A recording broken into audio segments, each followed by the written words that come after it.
Director Talbot.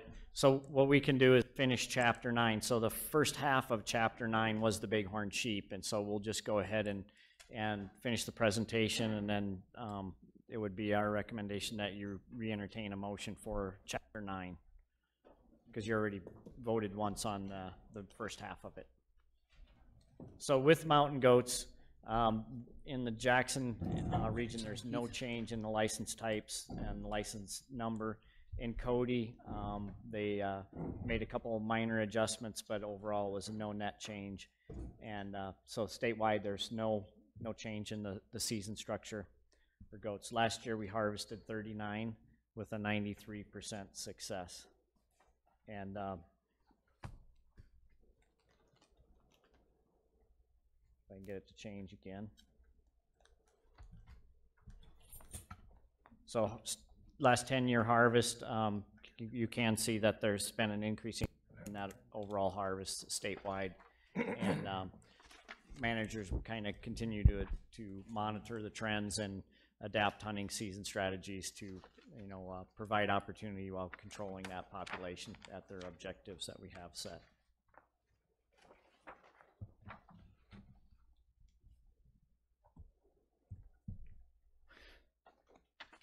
Now I get to talk about bison. So actually, the next chapter will be bison, but we can entertain as our recommendation that the commission adopt Chapter 9 as presented and proposed by the department. I got a little ahead of myself last time. We didn't quite finish 9. What do we want to do? I move that we approve the proposed regulations for Chapter 9. I second. Mr. Doobie and Mr. Schmidt, or Mr. Crank, all in favor? Aye. Opposed? Okay, now we're done with 9. Okay. Thank you.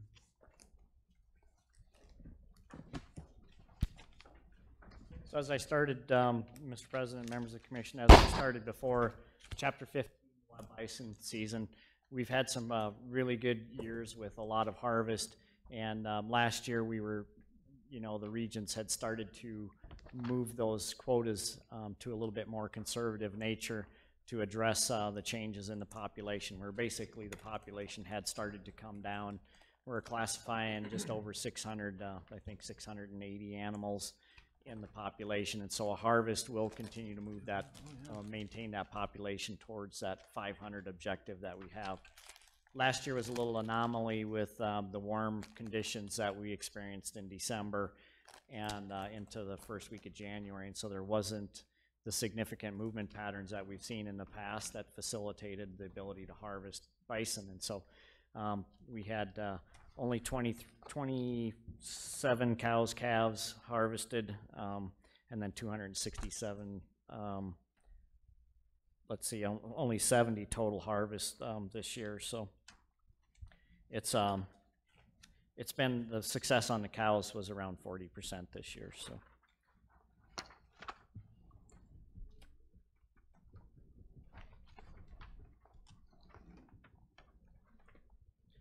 So the proposal for this year changes from 2017. They've increased the Type 1 licenses from 70 to 117 in Area 2, and increased the Type 4 licenses from 50 to 75. And then they've also added a Type 1 license in Hunt Area 3, so the area near Cody, west of Cody. And so overall, the change that over last year was an increase of 75 licenses, and again, the harvest last year was 70 animals. And with the kind of the downturn in harvest last year, that's why the region proposed to bump things up slightly this year. But the conservative nature that they have on the season, we wanted to get a little more conservative with bull harvest, and so we the region proposed last year really a conservative bull season. This year they're bumping that back up a little bit to bring it back in line with what's available. So 117 Type 1 licenses proposed there. Kind of the emerging issues is continuing to maintain the opportunity to harvest those older age class bulls, and it's a once in a lifetime license, so there's a real interest from the public to maintain some quality in that hunting opportunity.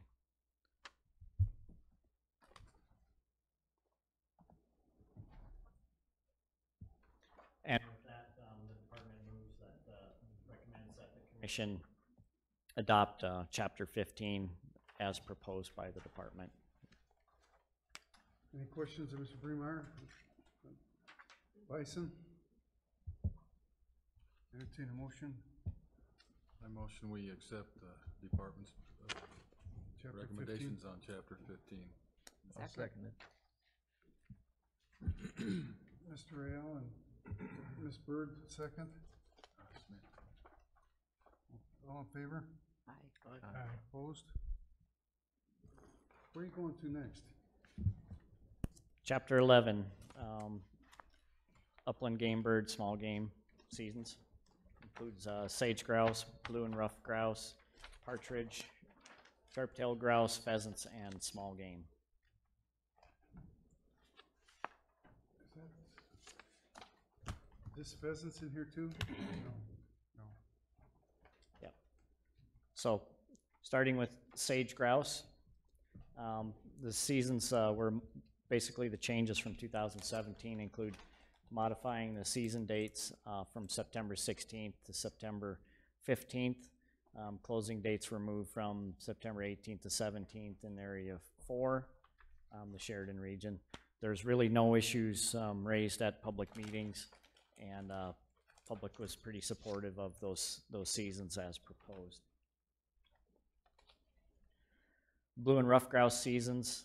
So if you remember from the reducing the number of regulations we have, we combined a lot of these regulations. So we'll go through the different species that were included in that first slide that showed you the different bird species. And then we'll, I guess, consider that the recommendation from the department.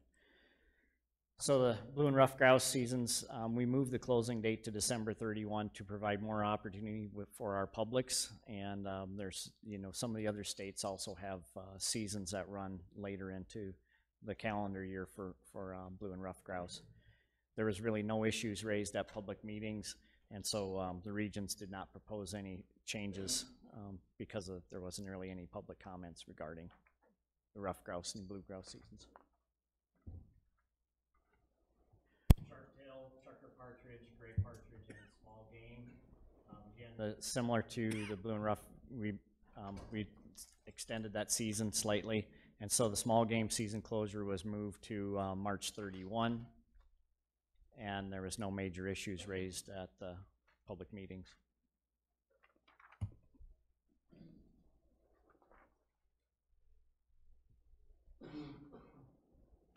Pheasant seasons, we did have some feedback from the public regarding the pheasant seasons. We ended up not proposing any changes to this portion of the regulation. There was significant opposition to the proposed increase in season length around the spring or pheasant hunt related to the opportunity for waterfowl hunting. And subsequent to the public meetings, we're not proposing any of those lengthening those seasons at the spring or pheasant hunting. Originally, like I said, we were going to move it to the end of November, but because of the concerns that were raised during public meetings, we opted to maintain the same season structure that was there as in 2017. And that's basically what the public supported. Mr. President, Yes, sir. Mr. Brynmeyer, was there any thought about putting that extra hunting on the start of the season versus as we proposed the end of the season? Mr. President and members of the Commission, Commissioner Crank, I would defer to the Laramie Region Supervisor, and Rick King is here, and so I think he's real familiar with the Springer unit and the recommendations. Yeah, President Anselmi, Commissioners, Director Talbot. We talked about that, and I think that moving forward it's something that we'll consider, but we weren't comfortable in bringing it forward to you this year. We're the first part of May, we're going to get together in a mini collaborative process and talk about waterfowl and pheasant hunting seasons and see if there's some things like that we might be able to move forward with in the future. So long answer to your question is we thought about it, not ready to bring it forward this year, but maybe in the future it's something we'll bring forward. Why aren't you ready to bring it forward this year? Just a pretty major change, and just our guys didn't feel comfortable in putting those extra days at the beginning of the season. We've got a lot of workload issues to consider with other big game seasons that open at the same time. The Springer hunt is pretty labor intensive for us. It takes the region quite a bit of planning and effort to make sure that we've got the help to run that hunt. When's it open now? October 17th, Thursday, October 17th or 18th.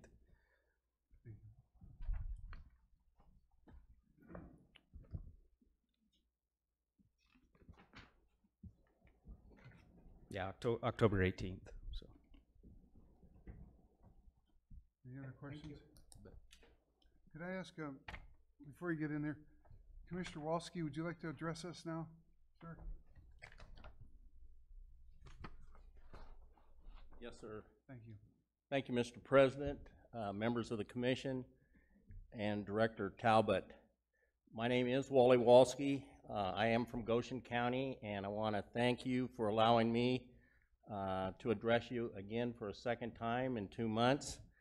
I can assure you that this will be my final appearance, and in the interest of time, I prepared some written remarks, and with your permission, Mr. President, I'd like to share them with the commissioners at this time. Please do. Thank you. First of all, I want to provide a quick update report from the public meeting held in Torrington on March 28th, and then offer a suggestion for the commissioners' consideration. Let me start by saying there was a standing room only crowd at the public meeting in Goshen County with over 60 attendees, primarily concerned about 2 distinct proposed migratory waterfowl changes affecting the closure areas. One on the North Platte River between Lingle and Fort Laramie, and the other on the Springer unit near Yoder. I will limit my remarks to only addressing those issues pertaining to the Springer unit. Upon request, a straw poll was taken in regards to a proposal for extending upland released bird hunting days through the end of November on the Springer unit. That proposed option received zero support from those in attendance.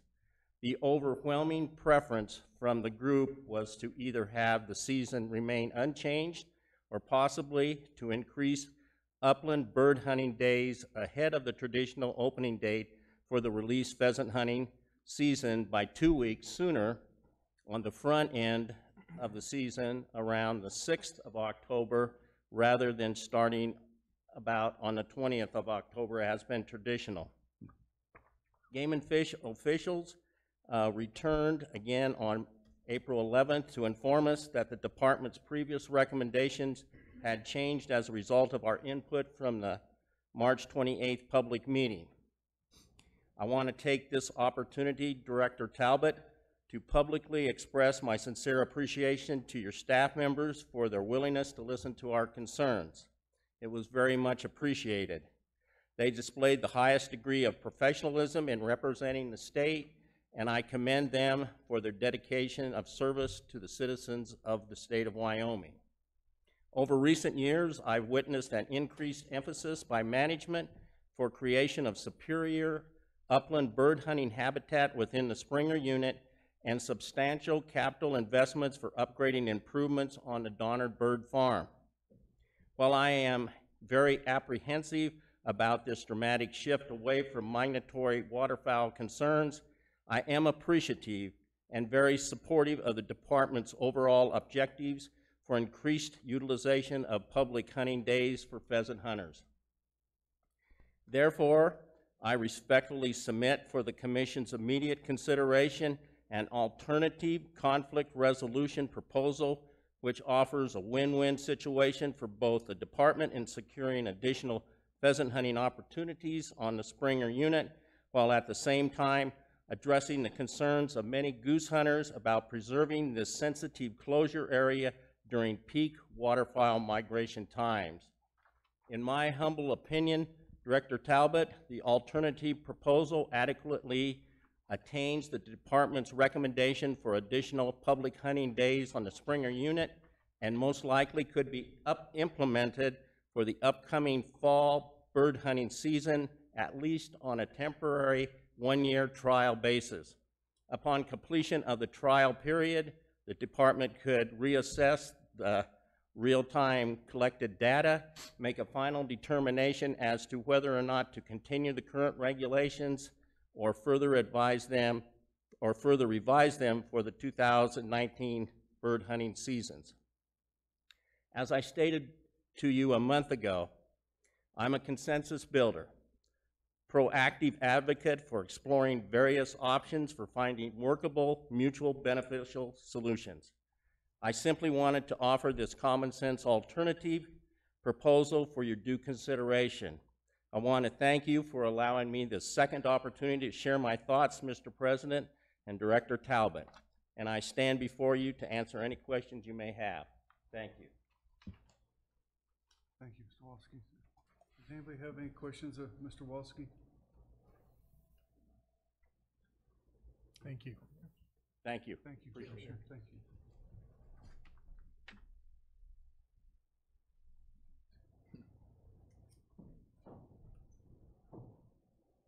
Mr. President, members of the commission, the department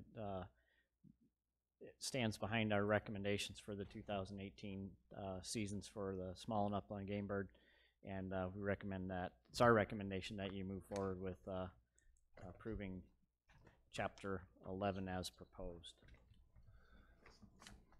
I so move. Second. Moved by Keith and seconded by Galen. Any discussion?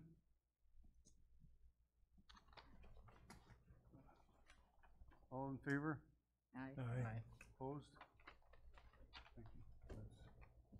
That's chapters, I'll give my chapters, 10, 11, right? Chapter 11. 11. Chapter and verse. Okay. Moving on to, Mr. President, members of the commission, moving on to Chapter 14, migratory game bird seasons. So the regions had meetings and had a number of discussions across the eastern Wyoming regarding, some of the issues around the North Platte River. And so some of the themes that were raised regarded the removal of the waterfowl hunting closure and the North Platte River. And so some of the changes that the regions made, particularly Laramie region, based on that input, was to not remove the closure that was along the North Platte River.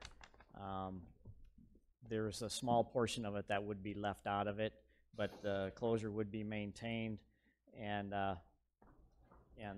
on those participating landowner properties that are identified in the regulation, not in the regulation, but it's those landowners that are supportive of that closure. Kind of the emerging ongoing issues with the migratory game bird seasons is there's a high level of interest in that Goshen County area, and as Regional Supervisor Rick King mentioned, they'll be looking at a mini collaborative process that brings in the stakeholders within the communities there to discuss the future of waterfowl management, and they'll anticipate beginning that initiative in May later next month. So they'd like to move forward with working with their publics there and come to some agreements on the management of that area.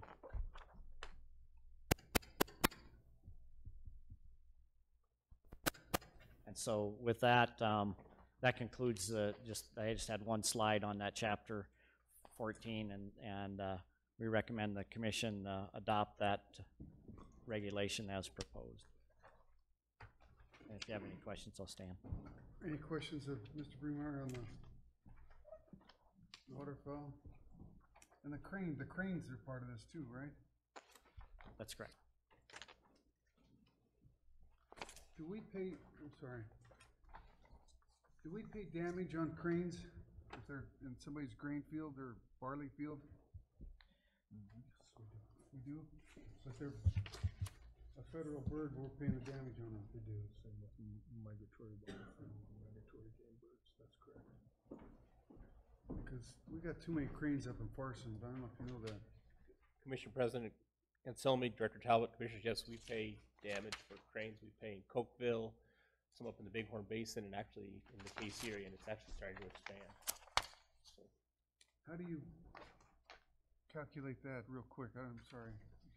Look at the total number of cranes, but actually it's you go out and you actually got to count a sample of, like, a lot of it's in row corn or grain. We actually also have a consumption rate for cranes, and we take the number of cranes that are present and their consumption rate and how much that would be out of the grain field, or like a newly planted cornfield, we'll go look and see how many of the sprouts they pulled out and extrapolate that across the field, and then figure out what that production would have been at the end of the year if those plants were still intact. Thank you.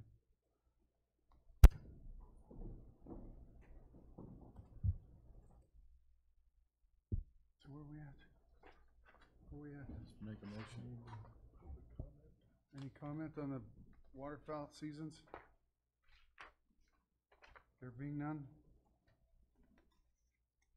Mr. President, I move we accept the chapter on the migratory bird, 14, as presented by Doug. Mr. Rao, second by Second. Ms. Bird. Discussion? All in favor? Aye. Opposed? Passes. Thank you.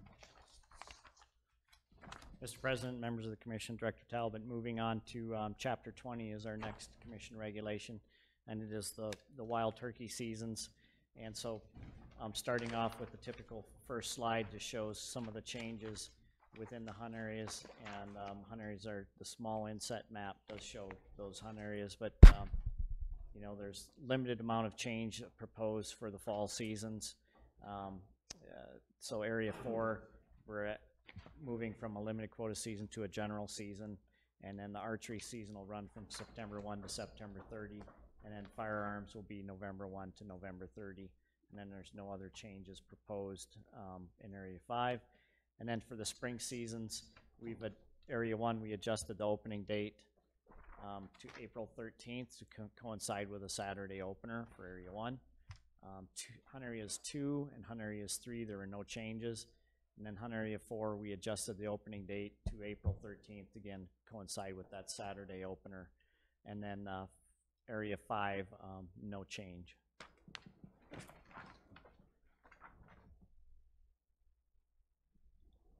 So there, at public meetings, there were really no issues raised at any of the public meetings, and so the regions did not subsequently make any changes to the proposed regulation. And at this point, the department recommends the commission adopt this chapter regulation as this chapter 20 as proposed.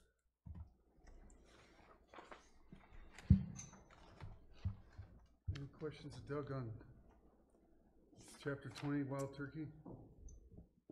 Anybody from the audience have any comments on Chapter 20 wild turkey? Well, I shot a wild turkey, but anyway. Entertain a motion to approve Chapter 20. So moved. Second. Commissioner Doobie and seconded by Commissioner Byrd. All in favor? Aye. Opposed? Passes. Thank you. Mr. President, I found it interesting that reading through the comments on wild turkey, about half of them address grizzly bears instead. They eat a lot of grizzly Interesting. bears. I didn't know if you knew that. They eat a lot of grizzly bears. Bless you. Seems to be interest in grizzly bears. Consent? No, I'm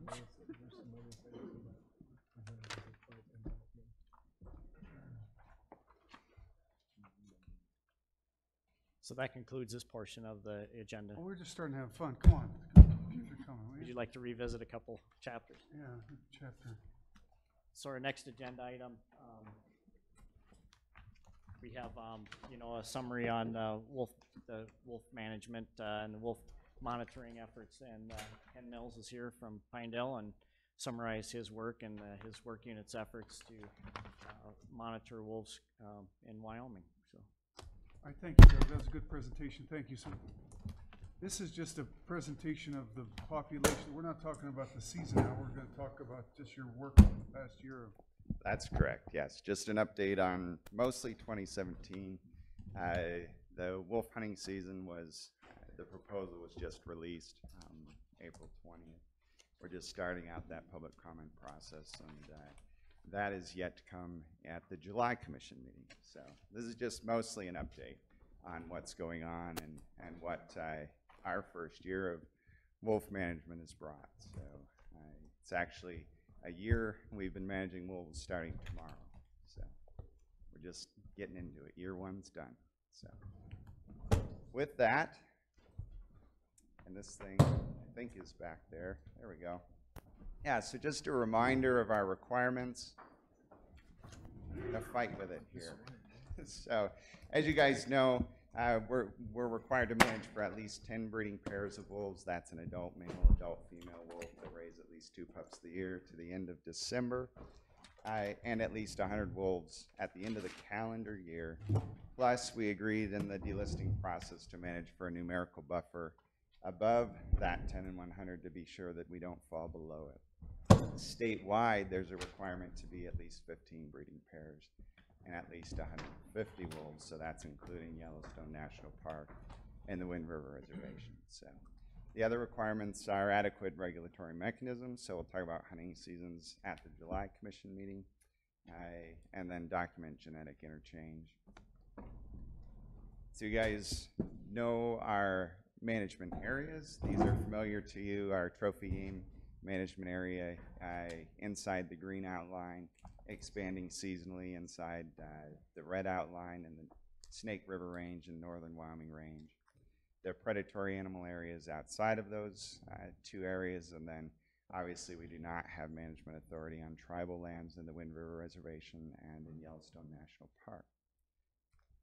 So we maintain our management objective, that 10 breeding pairs and 100 wolves inside the trophy game. So a lot of times I've spoke to you guys about what a wolf is. This year I want to talk a little bit more about wolf population dynamics, because that obviously plays in directly to how we set wolf hunting seasons, how we make wolf management decisions. So I'll have a few things you guys haven't seen before in here, but as is pretty obvious, when wolves were brought back into Wyoming and the Northern Rockies in 1995, populations can expand really rapidly in number and in distribution. They're a very productive species, a very resilient species.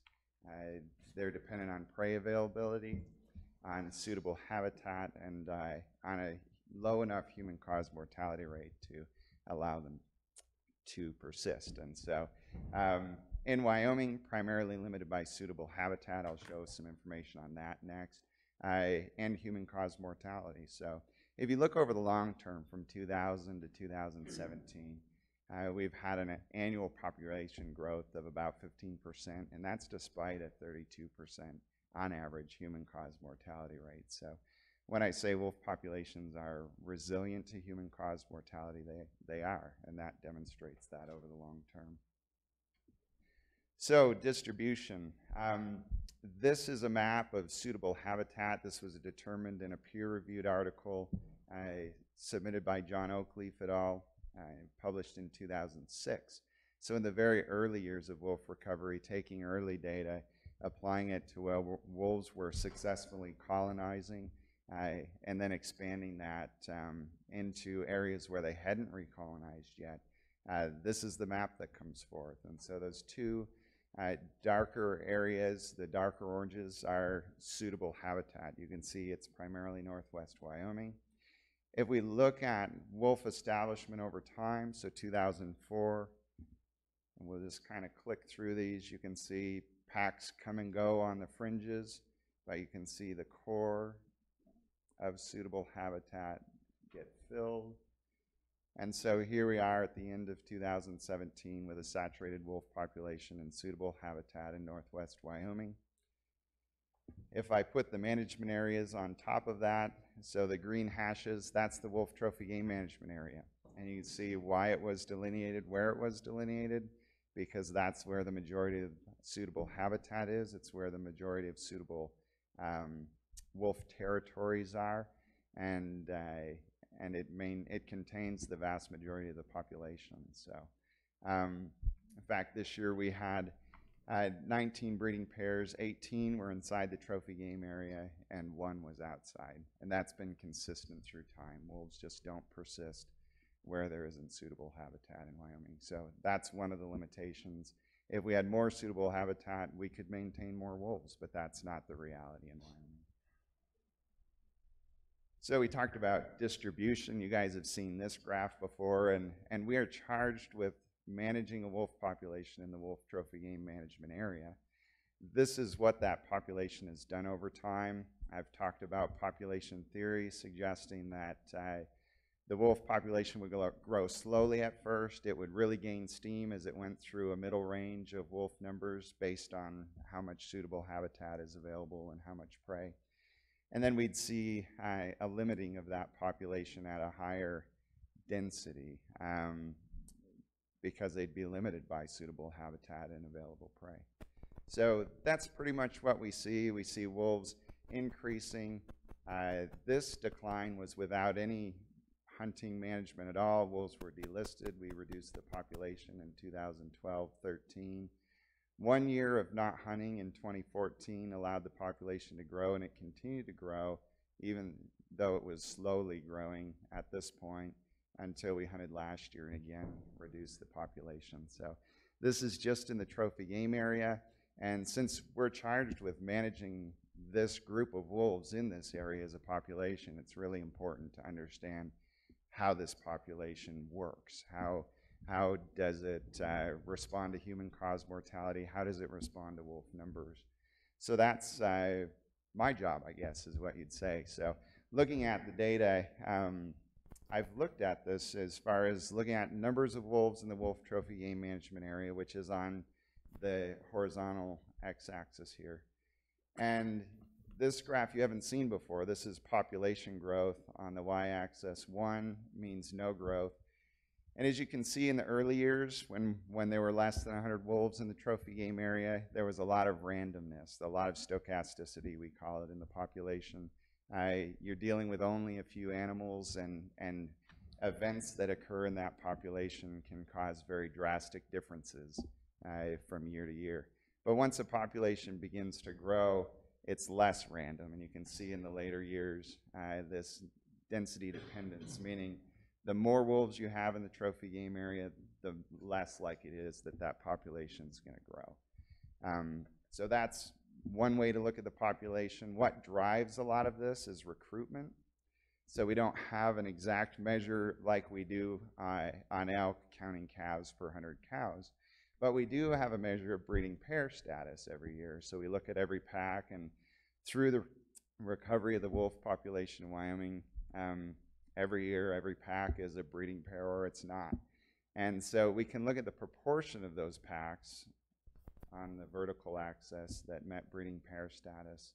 We can see when there was less than 100 wolves, about 70% of the packs were breeding pairs.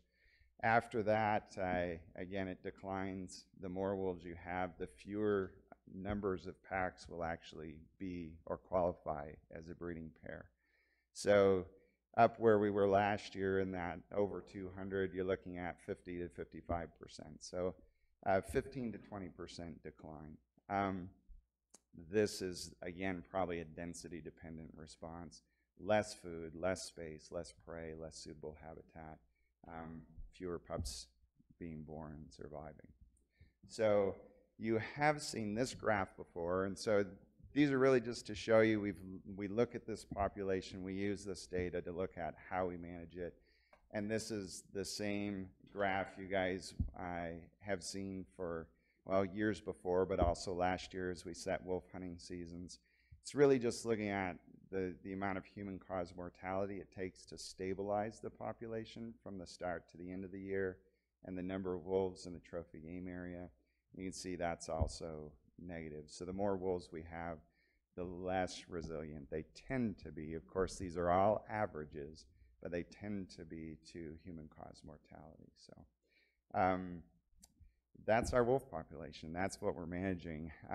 It's important to look at the data because we in Wyoming have been asked to do something that I I don't know any other jurisdiction or agency that's been tasked with doing most situations, or most agencies managing wolves are more like Idaho and Montana, where very liberal, a lot of human-caused mortality, and that's what it takes to even stabilize the population. In Wyoming, we were tasked with a tighter scenario, having to have a tighter control of human-caused mortality to be sure we meet our objectives. So just a little background there, a little more information to add as you think about the wolf population we're managing. So for 2017, we've got an annual report. It was published in early April. It outlines all the data, and this is a statewide report, so it's in cooperation with Yellowstone National Park, the Wind River Reservation as well. It's available to the public on our website, and it covers year one of our 5-year post-delisting monitoring period that's required under the Endangered Species Act. So 2018 begins year 2, and we should be at the end of that 5 years in 2022. So we got a few years ahead of us, but we're moving that way. So wolf capture, obviously this is our primary mechanism for monitoring the wolf population in Wyoming, is capturing wolves and radio collaring them. We have a small enough population where we can do a really thorough job of this, and it really helps us make our decisions and monitor what we have. So in 2017, under federal management and then under our management, 45 wolves were radio collared. At the end of 2017, there were 47 wolves with functioning radio collars in 21 different packs. We had 41 radio collared wolves die in 2017, so a large proportion of our sample, but an appropriate proportion, I guess, if you want to say, compared to how much mortality. 41. Out of the 47? No, 41 out of the 45 plus 47. Does that make sense? You're going to have to back up. So we had 41 wolves at the end of the year. We collared 45, or 47. We collared 45. So we were in total. That's 92. Pardon? That's 92, 45 and 47. Yeah, so we monitored close to that number of wolves. And you lost 41 of the 92. Yeah. Okay, close to that. Speak English, okay. Yeah, speaking. So we've also continued that effort through this winter. I captured 32 additional wolves in 18 different packs. Caught wolves and collared them out of 10 packs that weren't collared, which is really good for us. So because it helps us, again, closely monitor the population. Again, at the last commission meeting, you heard some concerns about wolves and wolf predation near Whiskey Mountain and the Grovant. We actively caught wolves in those two areas and placed radio collars so that we could monitor those packs, and we also put GPS collars in those packs as well, so we keep tighter tabs. So at Whiskey Mountain, the Arrow Mountain pack, we put a GPS collar in on February 23rd, and those wolves subsequently left that area. They have swung back through twice now in April, but they, for those 6 or 8 weeks or so, hadn't been there, which is great. And we're currently monitoring just wolf activity, wolf behavior, wolf movements in the Grovant area through those GPS collars as well. So we'll have some good information on looking to add to what's going on in those areas so we can understand the wolf side of things a little better. Wolf distribution, again, I've already mentioned this, the majority of packs are in the trophy game area, the breeding pairs as well. These packs that establish outside of that suitable habitat area just don't persist, pretty much because they kill livestock and livestock interactions. So if we look at, this is statewide now, wolf population status and the trend. In the early years of wolf recovery up till about 2007, 2008, you can see Yellowstone drove a lot of the trend in the population and the number. Until after that point, it's if you look at these two curves, blue is Wyoming outside of Yellowstone and the Wind River Reservation. that population outside became the primary driver, Yeah. and we support most of the wolves, yes. Commissioner Doobie? I have a question. Commissioner Doobie, yes. Back up one slide there. When you said they don't persist outside the trophy management area because of conflicts, that's because they're They're erratic. lethally removed, yeah. But if they weren't, they could persist. If livestock didn't exist or we tolerated livestock Yeah, so depredation by it's not wolves, a- they would exist. It's not a biological thing, it's because Mm-hmm. we're taking them out. Yeah, and that also comes into play with suitable habitat that I demonstrated earlier, that map I showed. Livestock came into those calculations for determining what was suitable and what was unsuitable. So right now, Wyoming outside of Yellowstone is where the majority of wolves are. And that's been the way it's been for quite a while. Yellowstone's been very stable since 2009. Why is the Wind River Reservation, why is that, is there much habitat there? Or don't, There's not a lot of suitable habitat in the Wind River Reservation is really what it comes down to. They have a little chunk of the Owl Creek Mountains and wolves that establish in those areas. It shows up as kind of suitable, is probably the best way I can describe it. Wolves that establish in those areas usually kill livestock. Then they have a slice of the Wind River front, and there are wolves there, but the remainder of the reservation is largely unsuitable. do they, so that's a Bureau of Tribal, what is it? Who manages it? Tribal Fish and Game. So you interact with them, I'm sure. I interact more with the U.S. Fish and Wildlife Service Lander Office. They're involved in assisting tribal fish and game tribal with their people. wolf monitoring, so we interact with them quite a bit, yes. Thank you. Yeah, you're welcome, Commissioner Anselmo. So number of wolf packs, you can see increase through time. When we managed wolves in 2012 and 2013, we reduced that. Primarily, a lot of this would be predatory animal, and then wolves went back on the list, and it again increased quite a bit. You can see breeding pairs are in the red. Most of the packs breeding pairs up until the late 2000s, and then we see a divergence that I showed you in that graph before. I'm sorry. So does this include Yellowstone, or is this just us? Good question, President Anselmi. So this one includes everything.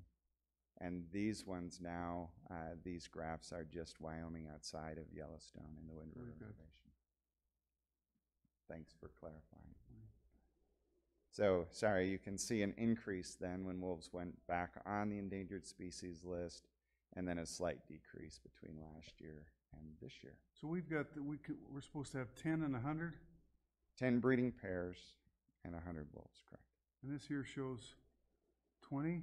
Is that? This is, we had 18 in the 18. trophy game management area, yes. Yep. So, which was actually an increase of 1 from 2016, despite the population being reduced. Thank you. Yep. So mortality in 2017, you can see it's been the highest actually that it ever has been in Wyoming. That was largely driven by hunting. So hunting in the predatory animal area. This blue here is trophy hunting and predatory animal hunting combined. A total of 76 wolves. Damage control in red, and then these other unknown natural and other human causes are relatively minor compared to the rest of mortality. So total mortality was about 40.5% of the wolves that were present in Wyoming outside of Yellowstone in the Wind River Reservation in 2017. Livestock depredation, when we look at, again, wolves is in blue, reduction of the wolf population while they were delisted, a very rapid increase in number of wolves in the outside of Yellowstone in the Wind River Reservation while they were delisted. With that was also a rapid increase in livestock. So this is cattle depredation in yellow. In purple there, that's sheep depredation, and in red we see number of wolves removed in control action. So all of those increased dramatically while wolves were listed. And again, this is the situation we inherited last year when wolves were delisted again. And you can see we've reduced the wolf population, reduced cattle depredation, reduced sheep depredation, and also reduced the number of wolves killed in control action. So moving in a good direction. Obviously, there's more work to be done to try and get back to the stability we saw when we were delisted prior. So this is looking at number of packs in Wyoming outside of Yellowstone in the Wind River Reservation. And these are packs that existed throughout the year. So it's there's a number of packs that existed throughout the year but did not exist at the end of the year. And I needed to add those because a lot of those packs were also depredating packs. So you can see, again, wolves were delisted here, low 30s for number of packs. And about half of those, about 15 packs, were implicated in livestock depredation during those years. That expanded rapidly while wolves were relisted. So we're now in the close to mid-40s for number of packs that we had last year, and 28 of those killed livestock. So we're looking, obviously, to reduce that trend. Of course, some of that are wolves on the fringe of the trophy game management area and in the predatory animal area. So as our management moves forward and those packs are likely reduced through public harvest or livestock depredation control, we should see that go down as well. How do you, I don't know, maybe it's just a stupid question. How can you have more packs than you got breeding pairs? How does that, is that what you're telling us? You got 40 packs and you got to only have 18 breeding pairs or something? How does that work? Yeah, so Commissioner Anselmi, that was similar to the graph I showed earlier, where only about, at this point, at the population where levels we're at, only about half of our packs will qualify as breeding pairs in the trophy game area, because a lot of packs, so right now we have a situation where a number of newly established packs are on the landscape, but they're not likely to actually reproduce and bring pups to the end of December. So that successful reproduction is what we measure for breeding pair status, but not many of our packs, only about half of our packs at the higher population levels are likely to actually bring that many pups to the end of December. What are you giving, birth control, or what are you doing? When you have a saturated wolf population, things are tough. So it's like having one refrigerator with 3 families eating out of it versus having one family eating out of one refrigerator. Just, it doesn't go that far. The food doesn't go that far, and they need those resources to have and raise pups. And so there just isn't as much to go around, and therefore fewer of the packs will successfully either have pups or successfully raise those pups. Are they like grizzlies? They'll eat their own too or something, or? Not generally. They're very cooperative in raising their young. It's very rare that you have pups killed by pack members. It's mostly either a disease issue at high density, which we haven't seen a lot of the first year.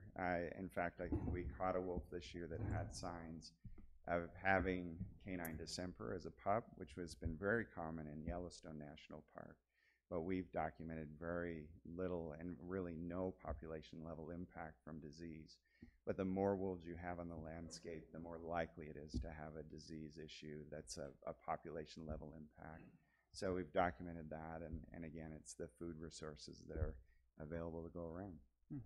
Thank you. So our 2017 wolf hunting season, I'll just bring in an overview of that very quick. Same wolf hunt areas, just a reminder, 12 wolf hunt areas distributed throughout the trophy game management area and the seasonal wolf trophy game management area.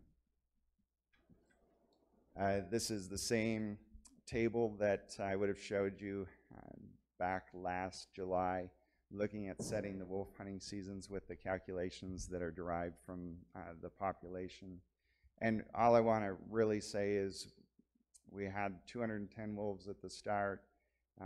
According to the Fish and Wildlife Service's annual report, we proposed to reduce the population to 160 approximately That was a quota of 42 wolves in specifically the trophy game area. The seasonal area, we've just set a subjective 2-wolf mortality limit there. And in the end, in 2017, we actually had 44 wolves taken that counted toward the mortality limit in hunt areas 1 through 11. And I'll jump to here. So this is available online. It's the harvest summary. Again, those 44 wolves. We also indicate the number of wolves taken as predatory animals in 2017 there, and really just the summary similar to what we proposed. So let's compare, if I can get there, what we proposed to what actually happened. So these were our predicted numbers that we used to set the 2017 wolf hunting season in the wolf trophy game management area. These are what we actually measured at the end of the year. So we were operating under the Fish and Wildlife Service's 2016 annual report to give us a start of year population of 210 wolves.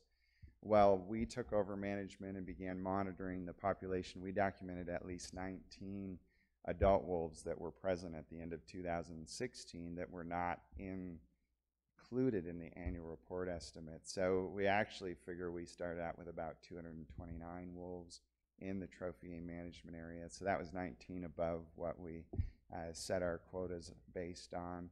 Again, we predicted 160 wolves at the end of year. We had 198 in the trophy game management area. And these are, again, minimum estimates. So plus 38 there. Everything else is really similar, except for if you look at the bottom, we predicted based on that graph I showed you a little earlier, an 18.9% mortality rate, human-caused mortality rate would stabilize the wolf population. It actually was much more resilient to human-caused mortality last year. It would have required about a 30.6% mortality rate. So that's the difference. We started out with more wolves. They were more resilient to human-caused mortality, so hence being plus 38. In managing any wildlife population, you're basing everything on the law of averages, and sometimes things will be up and sometimes things will be down. But I can tell you our estimates for this year going into setting this wolf hunting season are much more accurate than what we were dealing with from the Fish and Wildlife Service last year. So all of that wolf capture effort is where that comes into play. Can you back up one slide, please? Yes, President Anselmo. Now that doesn't have anything of control actions by wildlife services. Those numbers aren't on there. Because that amounted to about another 80 wolves or something, didn't it? Or yeah, it's this 24.9% is primarily control actions. So let's see, it was 61 statewide taken in control actions. I believe 13 of those were in the predatory animal area, so in the high 40s. So it was just slightly higher than what we anticipated, but by about 2.1%. so you have to calculate those guys what they're doing too, or Yep. We have to have a method for predicting how many wolves are going to die from non-hunting human causes, and we usually pull those out of our calculations at the beginning. So that was, stepping back, that was right, let's see, right here. So we predicted last year if 90 wolves died from human causes, we would have a population that ended up at 160 wolves. We pulled the 48, that's the 22.8% non-hunting human-caused mortality. We pulled those out, and that gives us the mortality quota we proposed. We've gone through the same process this year, but obviously with updated data. So that is what we've done in 2018. We've proposed wolf hunting seasons. Those are out to the public. We used all the data we collected last year and all the previous data. A lot of it I've showed you today, and we'll talk about again. But that public comment period is open April 20th, so 4 days ago, and it's open until June 4th. As an agency, as we do with all regulations, we'll analyze the public comments, and we'll bring a final recommendation to the July Commission meeting after we've done that. So That's the next step in wolf management. Besides, right now, wolves are denning, and that's the process of what we're working on monitoring so we can have the best estimate of breeding pair status come the end of the year. So a year in the life of wolf monitoring and management starts over. And with that, I will stand for questions. Mr. President, Yes, sir. Ken, the canine distemper that you were talking about, so is that something that persists out there in the environment, or is, in coyotes and other animals, or is it just occasionally introduced by domestic dogs, or how does that work? Yeah, Mr. President, Director Talbot, yeah, Commissioner Culver, it is present out there. It's not only carried by canines, so it is in the environment. We test blood samples from wolves we capture every year, and we document it in the population every year. So it's present in the wolf population. They actually believe in Yellowstone it was a large part of not a total reproductive failure, but a lot of packs not having pups survive even through the summer. So it's something that's there in our population outside of Yellowstone. It's present, but because our wolf densities tend to be lower, it's not as likely to become an eruptive type thing that causes multiple packs to lose their pups and to have a breeding failure in that way. So a lot of the reason I believe for that is because our population is at a lower density. Our wolves are living more separated as far as their packs go. There's a lot of overlap of wolf packs in the northern range of Yellowstone, and that really also helps passing disease back and forth. So it's there, it's possible, but we have fewer wolves in a lower density, which helps not to prevent that disease from becoming an issue. What other diseases have you documented in our wolves? We've documented canine parvovirus in the past. That's a very common wolf disease that had population level impacts in the past, but doesn't appear to at this point. And I mean in the 80s and going into the early 90s, North America wide. But the wolves that persisted through that are pretty resilient to that disease. So we document that. We document Brucella abortus to a smaller degree. They're picking it up from elk. Coyotes would also be exposed to that. So we started testing that for that a number of years ago.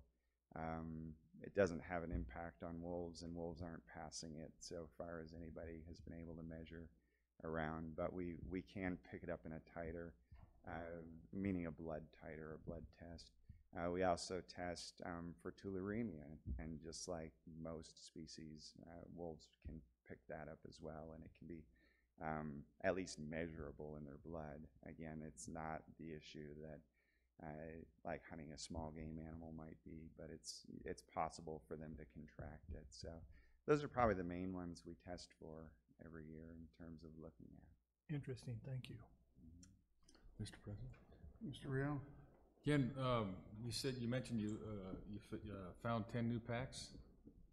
Is that right? Or you collared wolves in 10 different new packs? Yes, right? Commissioner Rayo, we collared wolves from 10 packs this winter that did not have collars in them before. And I bring it up because it's hard to do. Sure. I mean, it takes a good crew. We had a great ground crew finding these uncollared packs while the capture crew is around. Also, we have a fixed wing pilot that's really adept at finding them, and a helicopter capture crew we contract with to come in and catch those wolves. So it's a huge help, at least for me and for us as an agency, to be able to monitor what's going on with those packs much more robustly. I know it varies, but what's an average pack number? What would you say? Average pack last year was about 5.5 wolves. So yeah, we calculate that every year. It's present in the annual report. And it's partly low because we have a number of pairs out there that are trying to make a go of it. They've established in a little nook or cranny in the trophy game area, but they're not likely to persist because the resources they need after they're, when they're more than a pair is just too much for the space they're trying to survive in. So, so we've documented a bit of that, and that's part of what keeps the pack size lower. Appreciate your work very much. Mr. President, Yes, Mike. Ken, you said there were 61 wolves taken for damage purposes. 48 of those were in the trophy game area. Commissioner Schmidt, if those numbers are not exactly correct, they're very close. Okay. Yeah, but I think that's the number from the annual report. So there was actually more wolves taken in the trophy game area due to damages than hunters. Last year, that's true. So that's like a total of 92 wolves in the trophy game area. Do we know if any of those wolves were park wolves? Commissioner Schmidt, there was one wolf taken from the Snake River Pack that was assigned to Yellowstone National Park last year. That's the only wolf documented in terms of that question. So, and that Snake River Pack actually in 2016 shifted more toward the thoroughfare area. They were more in the backcountry of Yellowstone.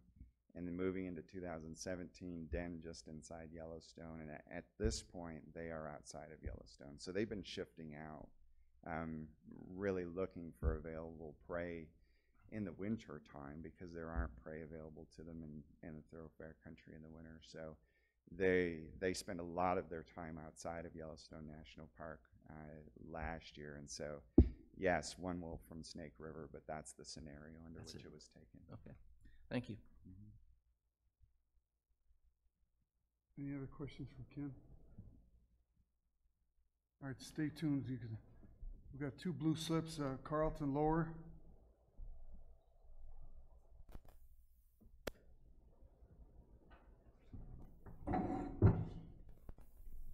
President Anselmi, Director Talbot, members of the commission, thank you for letting me speak today. My name is Carlton Lower, and I live just east of Hoback Junction near Camp Creek. And you guys heard from my wife and myself this winter, earlier this spring, regarding the wolves around that feed ground and the behavior of the elk, that they're pushing these elk across a state highway twice a day, pretty much every day during the feeding season there. And I'm just here today to ask you to keep this on the forefront. We have an issue there. There's regulation that it's pretty black and white in my opinion in section 6 that displacement of elk from a feed ground onto a highway right away causing human safety concerns can lead to department management. And if we're not going to manage those wolves, I would like to see that better signage be placed. It took a while this year to try and get the big YDOT highway signs letting people know that there's elk on the highway. I think if there was any way we could work with YDOT about possibly getting these newer with the LED flashing lights, with the kind of the deer crossing signs, and space those out. It's about a 5-mile stretch that these elk like to cross in this area in several spots. So, and the other thing is, if we are going to take department management on these wolves, I'd like to see it done at the right time when we can basically educate them that this feed ground and the Horse Creek feed ground is not an area that they need to try and frequent in the winter. So thank you for your time, and if you have any questions, I'd be glad to answer them. Any questions of Carlton? Mr. President, so is there any estimate on the number of animals that were struck on that highway, in that 5-mile stretch? When we contacted you guys, there was roughly a 2-week period where there were 6. I know in the last week there have been 2 calves that have been hit. I live right there next to the feed ground. I'm still seeing the wolves there pretty much on a weekly basis, So it's they're there, and it's springtime activity. The grass is always greener right next to the highway for these elk.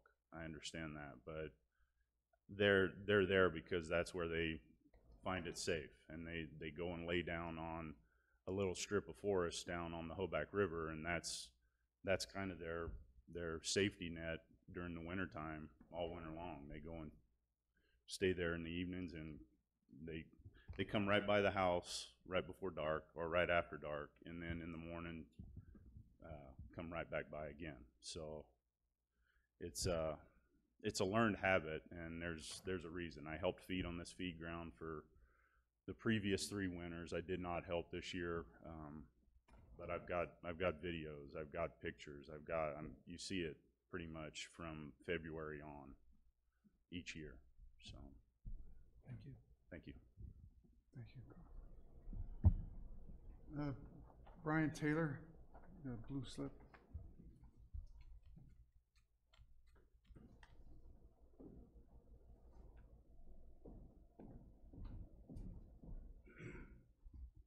Chairman Anselmi, members of the commission, Director Talbot, I appreciate you taking our comments here again today. Since I talked to you last month in Cody, there is a little bit of a silver lining. Some of those elk are in fact going back up the Grovemont with the spring thaw happening. And so there are some of those elk that have been pushed out of that Grovemont drainage are going back up. We've counted as many as physically counted over 400. So what you don't see is hopefully what will be slipping by in the night, and I know they are. We've seen their tracks on the road and stuff, so they are going back up. But you know, I think there's a lot of vigilance needs to be taken with this issue, and I think you guys are on the radar now. I really think you've got it in your sights what needs to be done with this thing, because this is serious. Aggressive wolf management, I think, needs to be taken through liberal hunting seasons, as well as we need to have emergency wolf management plan in place for the post-wolf season. If we need to remove surplus wolves, that provision's in the wolf management plan for the state of Wyoming. Yeah, I believe it's page 39, paragraph 2 of the wolf management plan, where if they are doing significant damage to the wildlife populations, they can go in and department can go in and remove them. And I think that, as Carlton said earlier, he mentioned a couple weeks ago that management at the right time, you know, going in and hitting these things and reducing the number when it needs to be done is very important, because, you know, the most concerns that were talked about up by Matizzi and that, this is all dovetailed together. This isn't just, these numbers just didn't happen overnight. I do think another silver lining in this, he's out coming out of there, out of the Grovemont, is I do believe that maybe our spike elk, our younger elk, our calf and our yearling populations maybe survived a little bit better this year. I think maybe they did come through winter a little bit better than they would have in the Grovemont. I'm almost sure they did. But I have a question for Ken and his crew. We're 1 year in tomorrow, is that right? So 1 year in, do we have any idea what the wolf is costing us? The collar prices, you know, the fixed wing costs, the helicopter costs, the personnel costs. Do we have any idea what 1 year in this wolf plan, this wolf management is costing the state of Wyoming? Yeah, we do. It's actually in the annual report. We report that information every year. So again, I won't get the numbers exactly right, but I believe compensation was about $311,000. So that's department money. And then the management side was about $250,000, somewhere right in there. So you're looking at, you know, that $500,000 one for our side. Okay. That was a question I wanted to ask in Cody last month, what the collars and all that were costing us, because I know it's significant. we see the activity, what we're at, there, you know, we're right in the thick of it. You know, we're on the front line there, and so we see some of that activity. But I appreciate you taking my comments, and like I said, this is something we have to be vigilant on. And I hope the season setting reveals the need for increased quotas, and because it's important for not just me, it's all of us, and it's something that is going to be a long-standing issue we're going to have to address. Thank you. Thank you, Mr. Taylor. Thank you. Thank you. Is there anyone else who'd like to discuss? Mr. President, Yes, sir. Ken, those numbers from the Wind River Reservation just don't seem right to me. I mean, are they actively collaring wolves? Are they really counting wolves on the Wind River Reservation, or is it just that low? I mean, it seems to be there's a lot of productive habitat there. I might be with Mr. President, Director Talbot, Commissioner Crane. If I get back there is not a very active wolf monitoring program on the river. That's partly the easy answer. I was gonna look at suitable habitat. So if you look at this other map here, it's probably easier for you to see. You have the East Fork Pack, which goes inside and out of the Wind River Reservation. You have the Owl Creek Pack, which covers the majority of the Owl Creek Mountains. You have the Arrow Mountain Pack or the Bob's Creek Pack, depending on what side of the boundary you're on. And through subsequent GPS monitoring, this is about the northern extent. They actually go all the way down to Crowheart. And then on the south end, you have the St. Lawrence Pack, and they cover the other half. So these packs on the edge of suitable habitat in the Wind River Reservation or along the Wind River Mountains tend to have long and thin territory. So they take up a long stretch.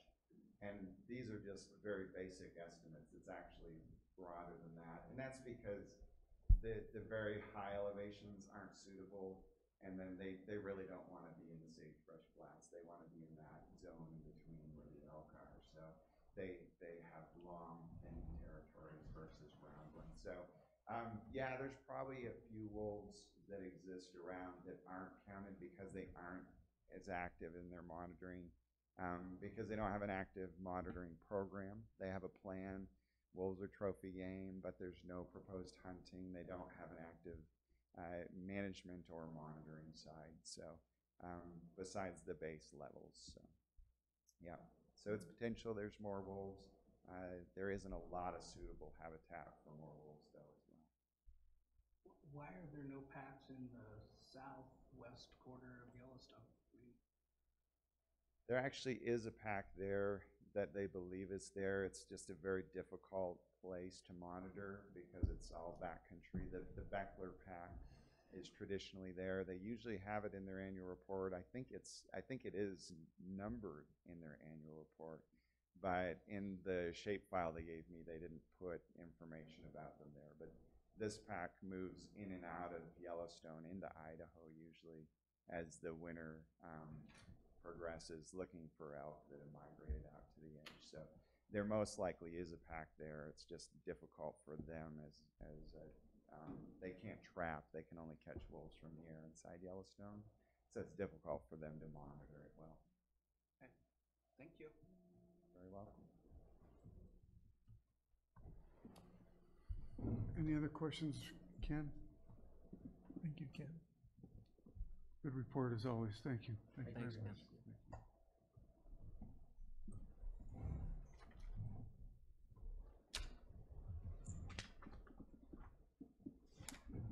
All right.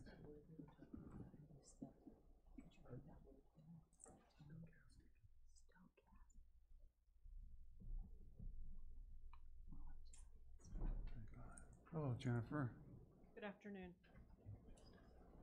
Commission President, Director Talbot, members of the Commission, I'm here to present licensing agent appointments and request approval for 3 licensing agent transfers today. Those agents are Aladdin General Store in Aladdin, Blair's Market in Thermopolis, Wyoming, and JB's Stop and Shop in Medicine Bow. All three of these were approved for transfer by the local game warden, the regional wildlife supervisor, and the commission member of that district. And so I'm requesting approval for those three transfers. And I stand for any questions if you'd like any additional details. Any questions on the three appointments? I hear a motion to approve these. Mr. President, I will move that we approve these three transfers. Second. Second by Mr. Real. Any questions? All in favor? Aye. Aye. Opposed? All right, thank you. Thank you very much. Thank you. I think that we should take a break. Take a break? Reconfigure our agenda. How's that? Okay. We'll meet back here in 10 minutes at 3 o'clock. We're gonna have a little adjustment here. Thank you.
Back to order.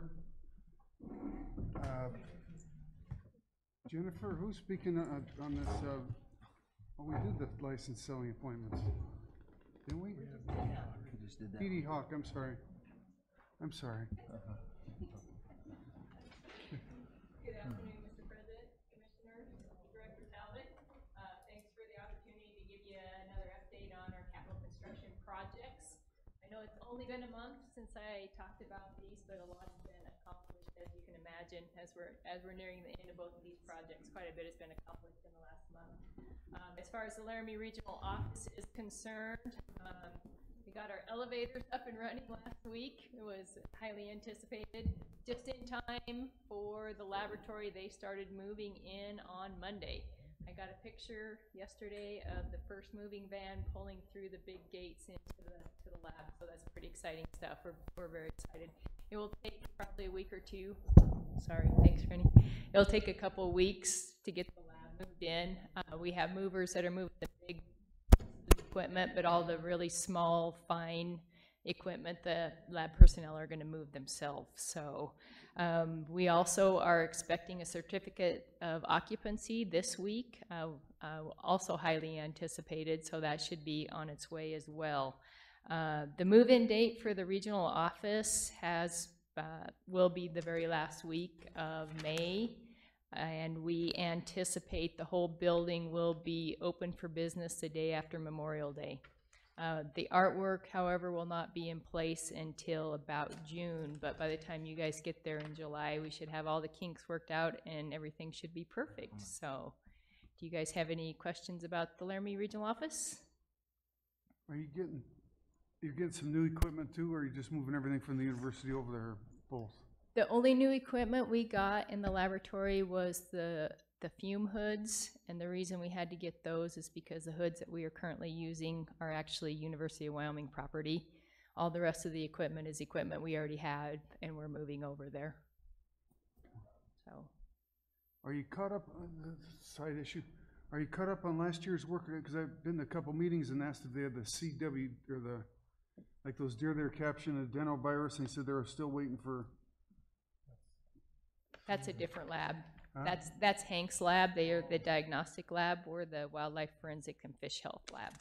So they're still located over there. Across the highway. Yep, in the state vet lab. We're going to be a lot closer to them, but they're the ones that take care of all that. We got out of that one. I did, didn't I? I did. So if there's no questions about Laramie, I'll jump in. I don't have a lot on Whiskey Mountain. As the director reported, their completion date's a little bit tighter than the Laramie office. Right now, it's close, but right now they're still scheduled for us to be able to have our first meeting there in June for the wildlife meeting. By the time we have the commission meeting there, everything will be set to go too, and of course, all the camps start in July, and everything will be good to go for that. We're in the process right now of getting furniture and that type of stuff brought into the camp, and it should be really close. As you guys know, just to reiterate the fact that that building, that complex is a huge asset to the department, not only for the camps and stuff, but also for the Laramie region, the Wild Sheep Foundation and those folks. So I just wanted to express our appreciation for all your support for that project. It's going to be really great, and I think you guys will be really happy with what you see when you guys get there in September. So, who's in charge of booking that? Us or like there's groups doing it? Who's in charge of booking it? Mr. President, we take care of that in Services Division. Margaret James takes care of booking all of those people to make sure there's nothing overbooked. And I suppose you have a fee schedule, or? There is a fee schedule, Mr. President. A lot of it depends on what the use is, and I don't know all the specifics to that, but it does depend on, there's a charge per camper for some events and not for other events. I'm sorry, I don't know the details about that part.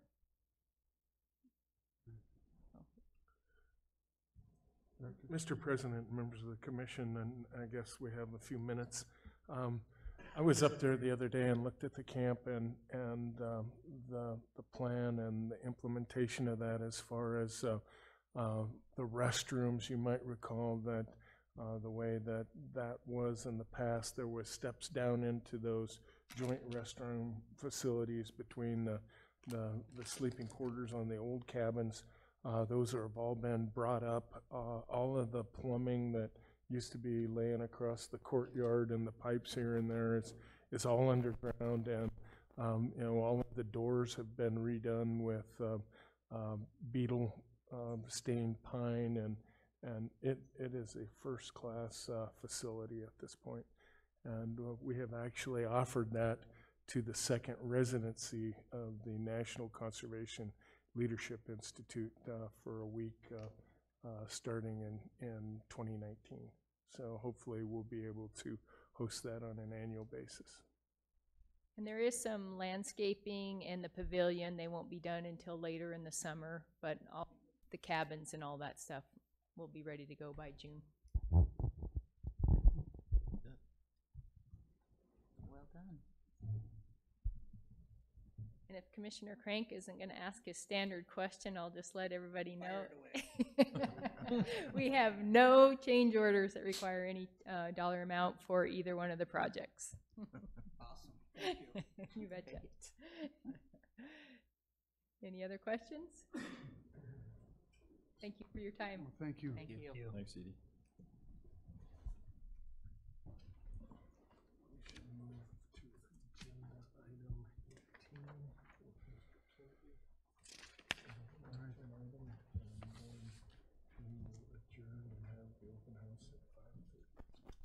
I'd like to go to agenda number 18 for the audience.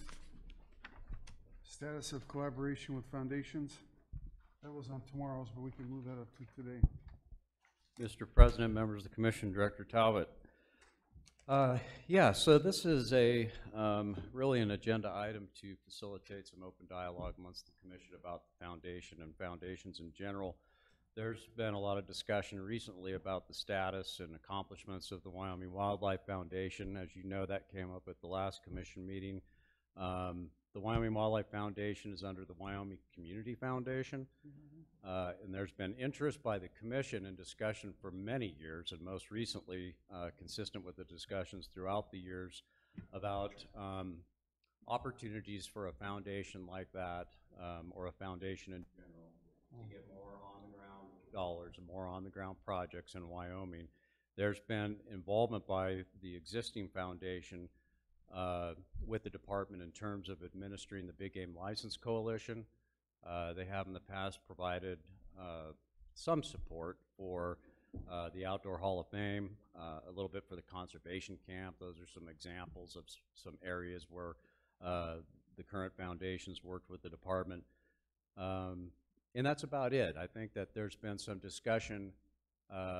I think there's been a realization by some commissioners in looking at some other states that have foundation that there may be more opportunities that could be realized. And I think the commission's had discussions with the department about working and building a stronger relationship with the foundation for the very purpose of our funding's limited. We don't have a lot of alternative funding sources coming in right now. We continue to be funded primarily by hunters and anglers in a consistent, stable, additional funding avenue by which we could get projects on the ground would be a really good thing. So again, I think that the department will leave it at that for right now for the commission. I think that we're just providing this opportunity for you just to have an open discussion and take this wherever you'd like to take it. Informational only, but I'll leave that up to the commission as to whether or not you want to come up with some additional action items for the department or take it wherever you would like to take it today.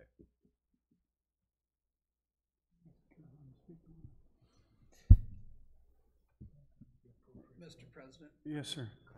So if you remember, I asked Mr. Waddell, the executive director of the Wyoming Wildlife Foundation, about fundraising efforts, and after that, Commissioner Schmidt and I met with, well, Commissioner Schmidt's had several meetings with Craig Showalter, the head of the Wyoming Community Foundation, and Mr. Waddell. And then Commissioner Schmidt and I had a meeting with Tony Waddell, Craig Showalter, and then Sammy. Samin and Ryan Lance. And Ryan Lance.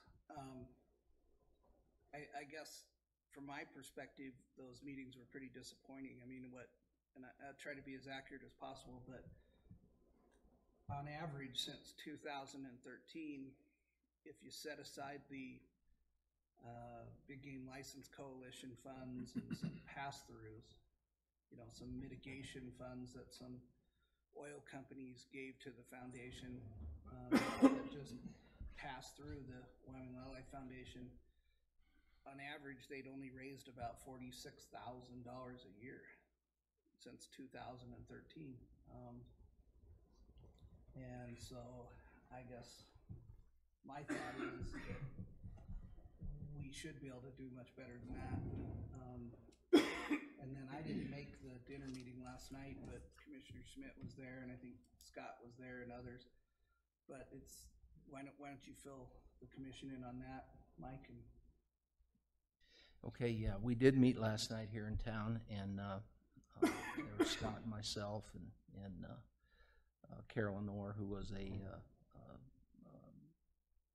board member of the Wyoming Wildlife Foundation, who's here today, and then some other members of the Wyoming Wildlife Foundation, and we talked about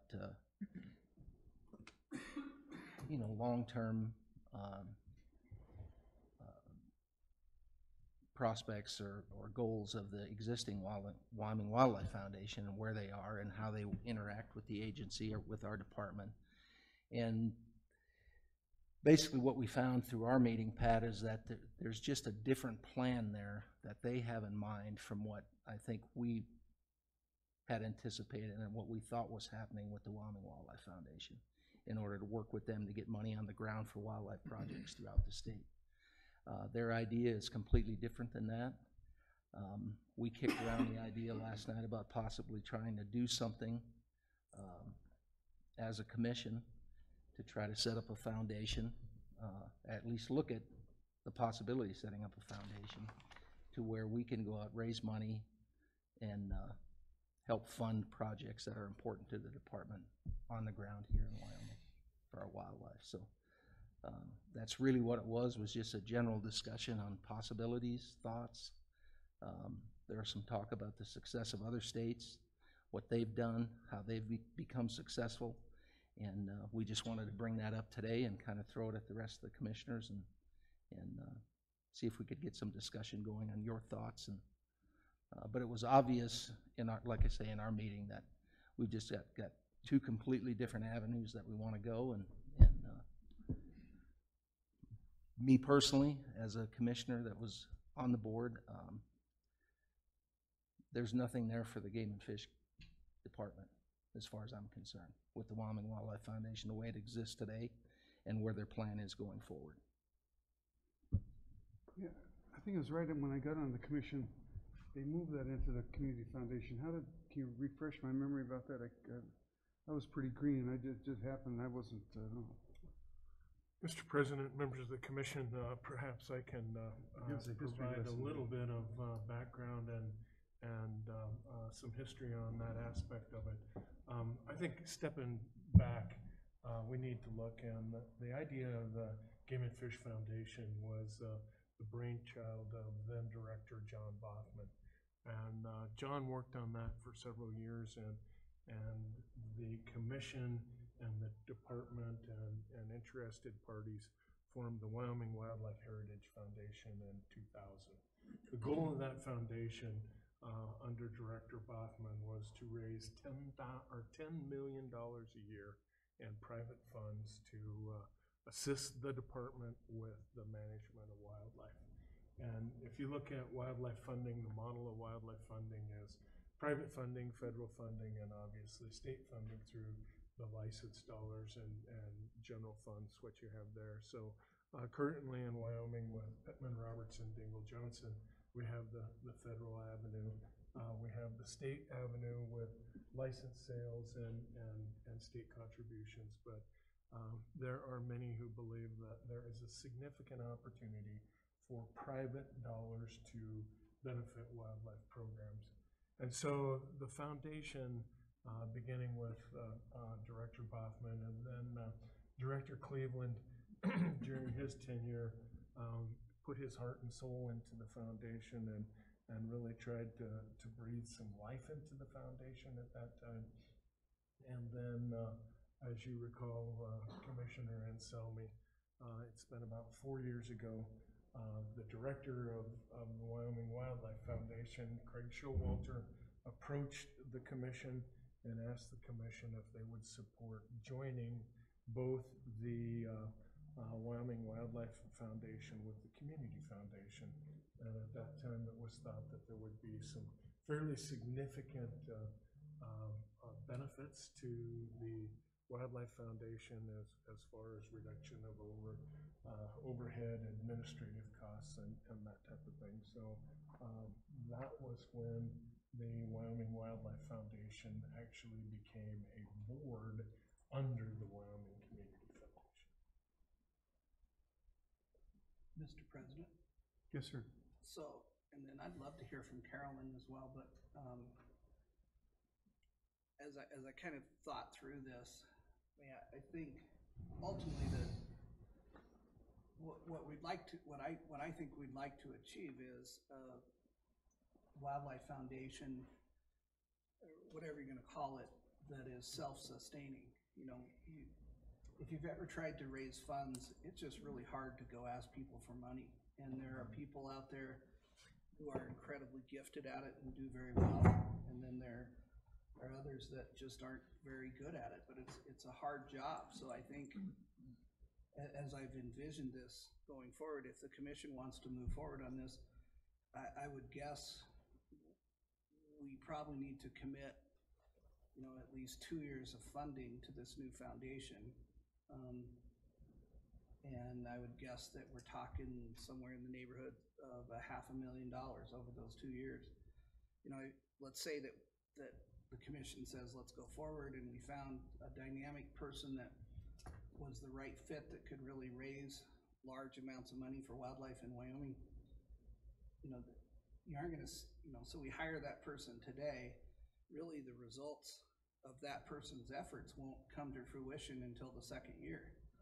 So you really need to, you know, step into this with the idea that this would likely cost the department and the commission money for 2, maybe 3 years, and hopefully by then it's self-sustaining, and you know, the money they raise pays for the administration and the cost of whatever employees are needed, and that fundraiser to be out there soliciting those funds. So I think what we're talking about is a commitment of $500,000 to $750,000 over 2 or 3 years. If it doesn't work by then maybe it doesn't work. Right. But I just think when we have the most amazing wildlife resources in the world, and you know, we have a lot of very wealthy people in Wyoming that I think are passionate about wildlife, and I just think it's an untapped resource out there that we should explore and see if we can do it right. And you know, we have some amazing projects going on. If you think about our moose studies and our deer studies, and you know, the opportunities that come before this commission on any given month. You know, we had a presentation on the Mosquito project.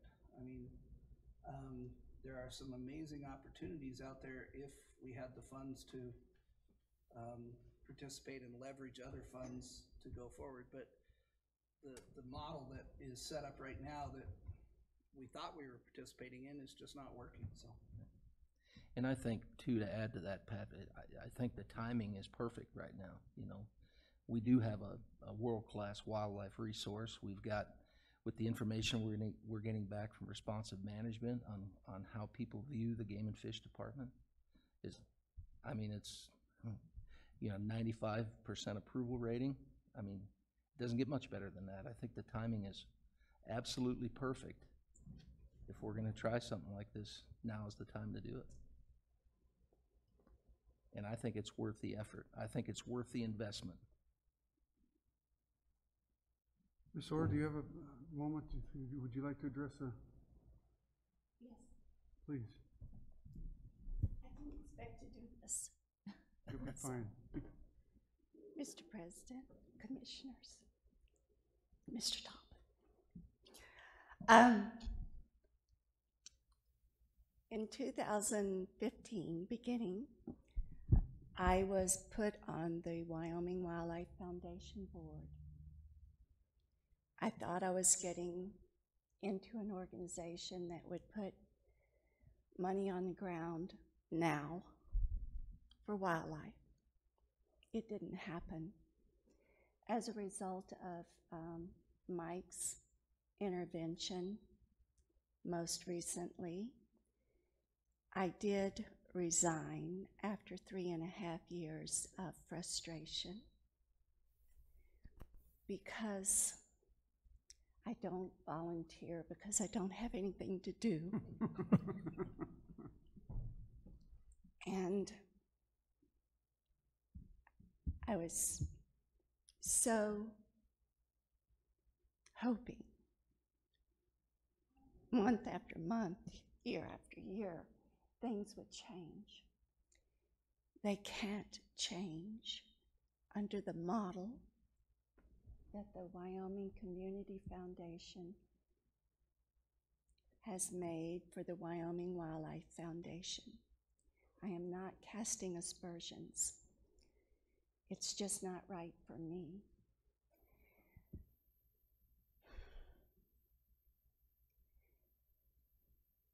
There is a remarkable group of people that met last night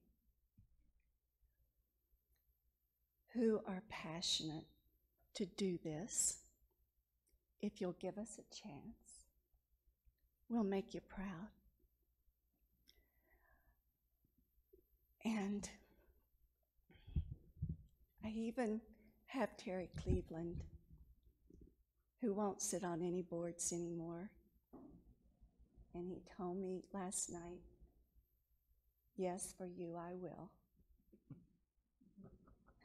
So, you know, nothing is impossible. It just takes longer. So, if you'll consider giving us a chance, I know we can do this. It's such a stellar group of people, Mr. Bob Modell, Mr. John Boffman, Mr. Jerry Gallus. Oh, help me. Commissioner Schmidt? Yes, well, of course, Commissioner Schmidt and Director Talbot and Commissioner Crank. I'm missing some people, and I rehearsed it. But anyway, it's an honor to stand before you, and I've lived in Landers since '78, and I live up in Sinks Canyon, and the Wind River Mountains are my comfort and solace. And you know, it's us people up there that are eyes and ears for game and fish, and we are often able to help. And I sit on a RAC committee and for the forest and our forest, the Shoshone, and we have all kinds of things we can do if you'll give us some consideration. This won't happen again. This change that came about within the Wyoming Wildlife Foundation won't happen again. And I have a name, and the name will be Friends of the Wyoming Game and Fish Department. And I think that's pretty direct. You'll have no question about what our intent is. And I'm sure that I don't know how to make a foundation or these long-lasting endowments, but I'm sure we want to do it now. And I would also add that there are a few members who are waiting for your decision, who are willing to put some money where their mouth is, if you'll give us a chance to help out. And we'll just do whatever it takes. So Thank you. Thank you. Thank you. Thank you very much. Carolyn, Mr. President, can I ask Carolyn one question? Do you have an estimate on the seed money you would require? Oh, I was overwhelmed by what Commissioner Crank said. We had discussion last night that it's imperative that we find an individual who knows how to raise money. I don't like to ask people for money. And I've had this dream for 3 years when I realized that the board I was sitting on was incapable of doing what I thought they would do. And I stayed on that board because of the stellar group of people and the company I was in. I was so proud. But I've been trying to figure out how you do it without all this help. But I think that maybe that would be very difficult. So that amount of money is certainly would be marvelous. And again, if we can't do it in 2 or 3 years, it can't be done because we'll do it, or it can't be done. So.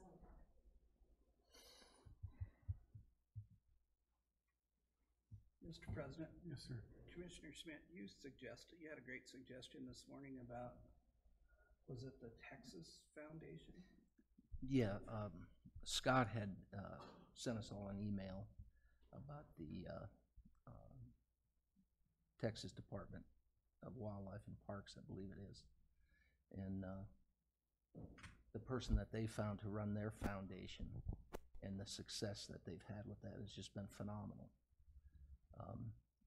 And we talked a little bit about it last night. If we decide we want to move forward with something like this, if there'd be a possibility we could maybe have their director at least give us some type of a presentation on, you know, how to move forward and what to expect. Scott, you might be able to elaborate more on that. Mr. President, members of the commission, certainly after discussions with Commissioner Crank and Commissioner Schmidt, I looked around and I think that based on very cursory perspective,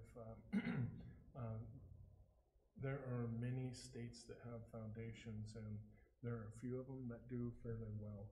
And I think that Texas floats to the top very, very quickly. I think that in the last 20 years, they have raised some $170 million for wildlife in Texas, and I will be the first to say that Wyoming is not Texas, but they have been very, very successful in raising significant money. And if I remember right, the name of their foundation is the Texas Parks and Wildlife Foundation, and their mission statement is to support the Texas Department of Fish, Wildlife, and Parks.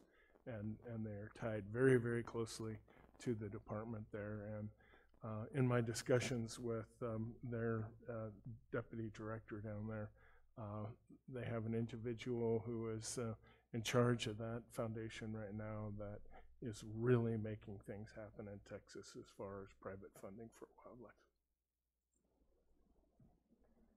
Mr. President, just, I guess, one last thought. Galen told me I could only say 50 words this meeting, and I'm over that, so. No. Just each time you start, I'll cut you some slack.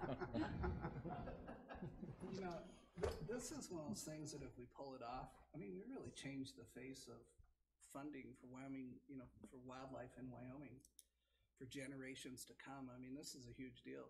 If we can put it together, this is something that, you know, people will look back and say, wow, that group of people were pretty smart. And look at their passion and look at what they did. So I think it's a unique opportunity. And I guess, Mr. President, maybe I would suggest that the department look at this and come back to us with some kind of budget ideas. And we look at, you know, trying to do this sooner rather than later.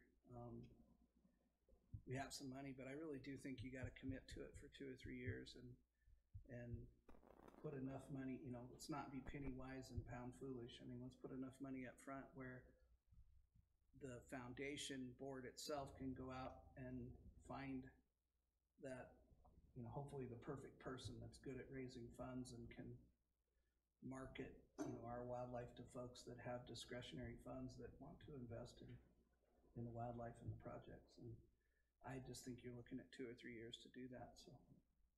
And I think it's important to note too that there's a group of people that met last night right now that they're enthused. They're excited about trying something new and different. And I think it'd be important for us to try to catch that wave of enthusiasm and momentum that we have now, rather than try to, you know, push this down the road a ways a year from now and then talk about trying to do something. I think it's really important to seize on the moment right now, and everybody's got the enthusiasm and the momentum to do something. And I mean, I've traveled around and been to quite a few public meetings, and one of the biggest topics is, how do we acquire more funding? Where do we find more funding? We invest in ourselves. I think that's a great investment. I think we have somebody with it wants to bring us a check.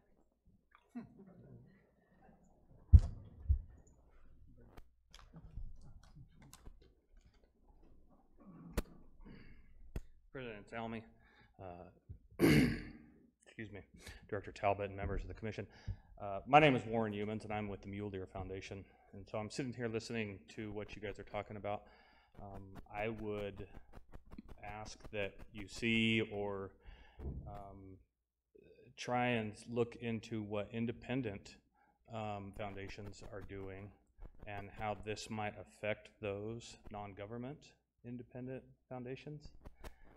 By you, I say Wyoming Game and Fish, by setting this up, would it create a situation whereby you guys are going after the same money as the independent foundations, like the Mule Deer Foundation, like the Rocky Mountain Elk Foundation, like Wyoming Wild Sheep, whoever it is, and thereby, if I looked at your agenda correctly, this is supposed to be talking about the relationship between independent foundations with the Wyoming Game and Fish. And so I'm wondering how this works hand in hand with those independent foundations.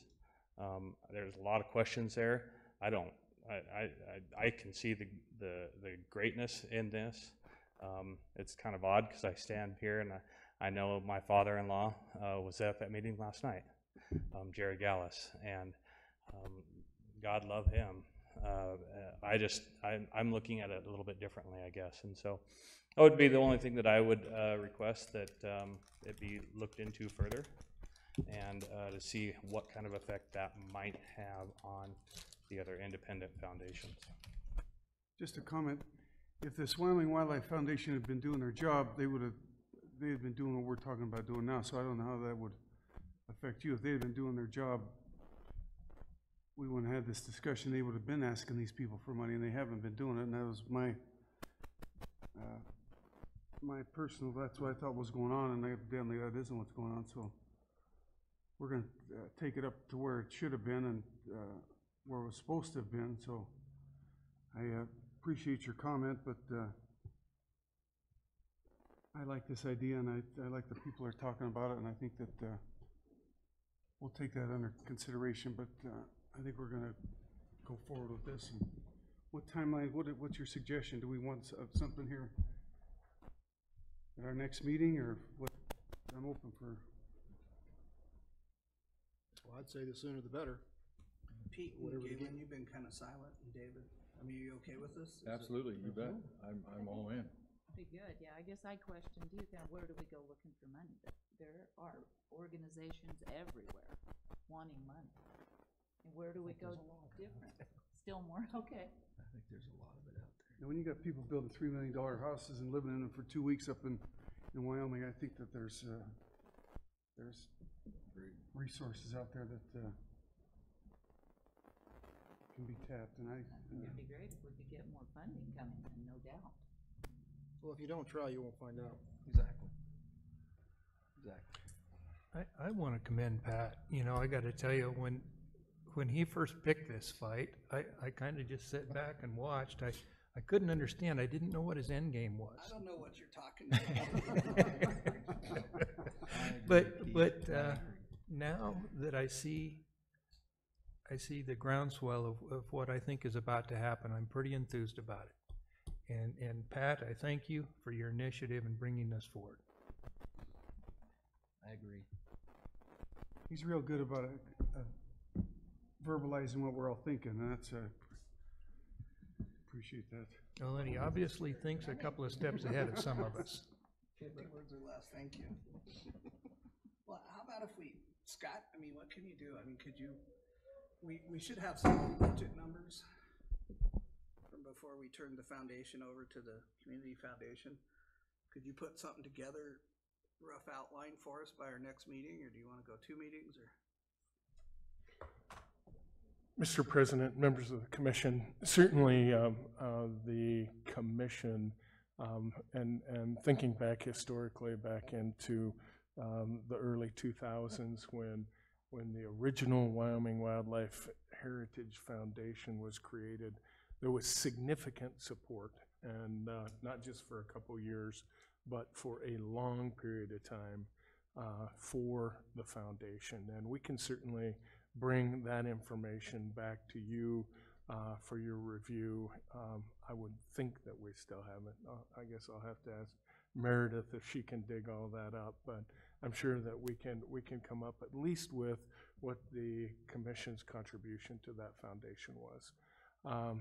And then I guess, you know, there was one of the commissioners, I don't remember whether it was Commissioner Schmidt or Commissioner Crank, indicated that perhaps visiting with a successful foundation, Texas or whatever model we want, to have someone come and talk to you all about their perspective on that, I think that would be very insightful.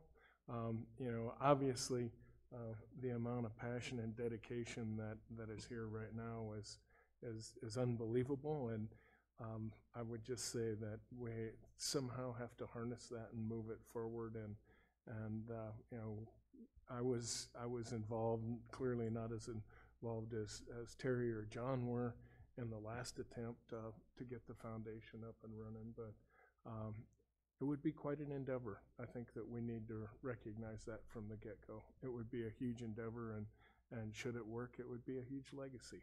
But we can provide the commission certainly that historical perspective and any other information that you all would want to look at before you made a commitment to move forward or do something else on this.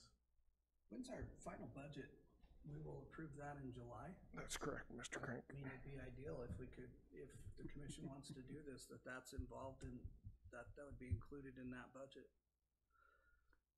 David DeWald wrote a nice little memo for us, I don't know, several months back about, I mean, we would have to reform we'd have to form a 501c3 so that folks' donations are tax deductible, but I think that's a fairly simple prospect, but David could brief us on that in a coming meeting about what's involved with that, but it's not all that difficult, and I see people turn those around in a month to 45 days. And obtain that approval from the IRS.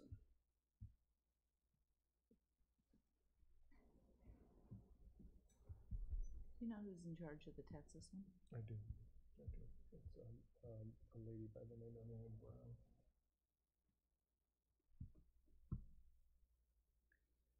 Does it make sense to see if we could contact Ann Brown and have her visit with us as soon as possible? Well, that's what I was wondering, if somebody talked to her, anything, get some. Mr. President, members of the commission, I guess I would ask Commissioner Schmidt, when you say as soon as possible, would you be talking about a second meeting, or would you be talking about perhaps the July commission meeting? Well, I know we got a meeting coming up in May, and that's probably too soon to line her up 3 weeks from now. Yeah, But probably the July meeting would make most sense. we can Give her certainly- plenty of time. We can certainly work on that. Okay. How does the governor's, those big game license fee, how is that set by statute, or the governor puts it where he puts it, or? That's a side issue, but. Mr. President and members of the commission, the Governor's Big Game License Coalition was created by Governor Friedenthal, and during his term in office, he took the proceeds from the governor's licenses, and there are, I believe, 20 licenses that are available for the governor to allocate, and there's some parameters on them, but those 20 licenses are sold, and that money, Governor Friedenthal put that into the Big Game License Coalition. And that coalition consists of different groups, an elk group, a sheep group, a moose group, a general wildlife group, and that money comes back to that coalition, and the coalition selects projects and then funds those projects with the result of sale of those licenses. And Governor Meade has been very supportive of that as well. And currently, the Wyoming Wildlife Foundation administers those funds, but those funds come in from the sale of governor's licenses, and then they are allocated by those committees that are created under the Governor's Big Game License Coalition. There are many of those committees that are either chaired or supported by department personnel and personnel from groups like Wyoming Wild Sheep and Mule Deer Foundation and Muley Fanatics and Rocky Mountain Elk and all of those folks. And they sit down and look at a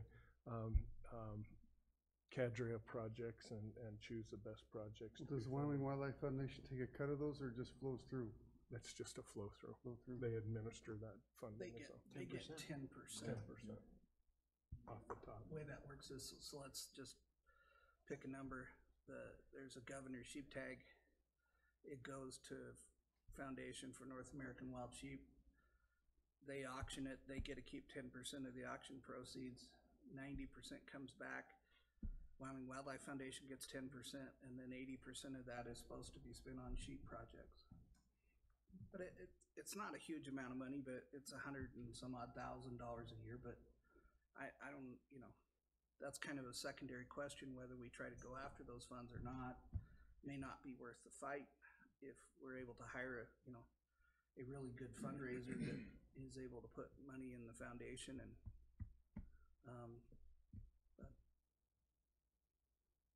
we've all got commissioner's tags too.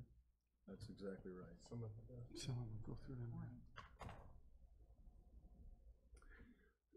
Mr. President, members of the commission, we can certainly, I guess, get back to the information request. We can certainly contact that foundation and perhaps other foundations to visit with their CEOs and get ideas or what have you, and provide other additional background information, at least from what the commission has done for the foundation in the past. And I think that our council has looked at some of the legal aspects of that, but I guess I would very much encourage the commissioners, if you have any other informational needs or thoughts on that, to let us know so that we could have that information available for your consideration.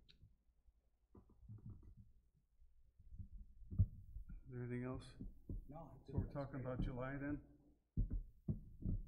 Probably talking in between there. No, it would be the July meeting.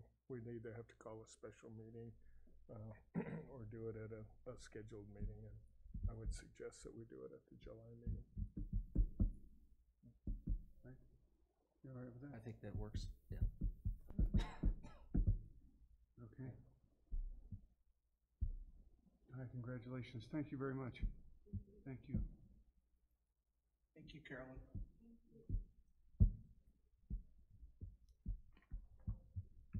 Steve back there's got Steve?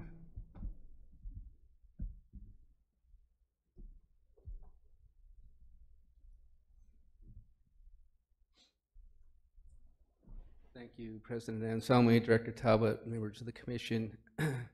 the Governor's Big Game License Coalition works like this. Whoever sells a tag keeps 10%. The Wyoming Wildlife, the foundation right now keeps 10%. That's $90,000 to $100,000 for administering it. And then 10% goes to all wildlife, so 70% goes to the species. So it works really slick.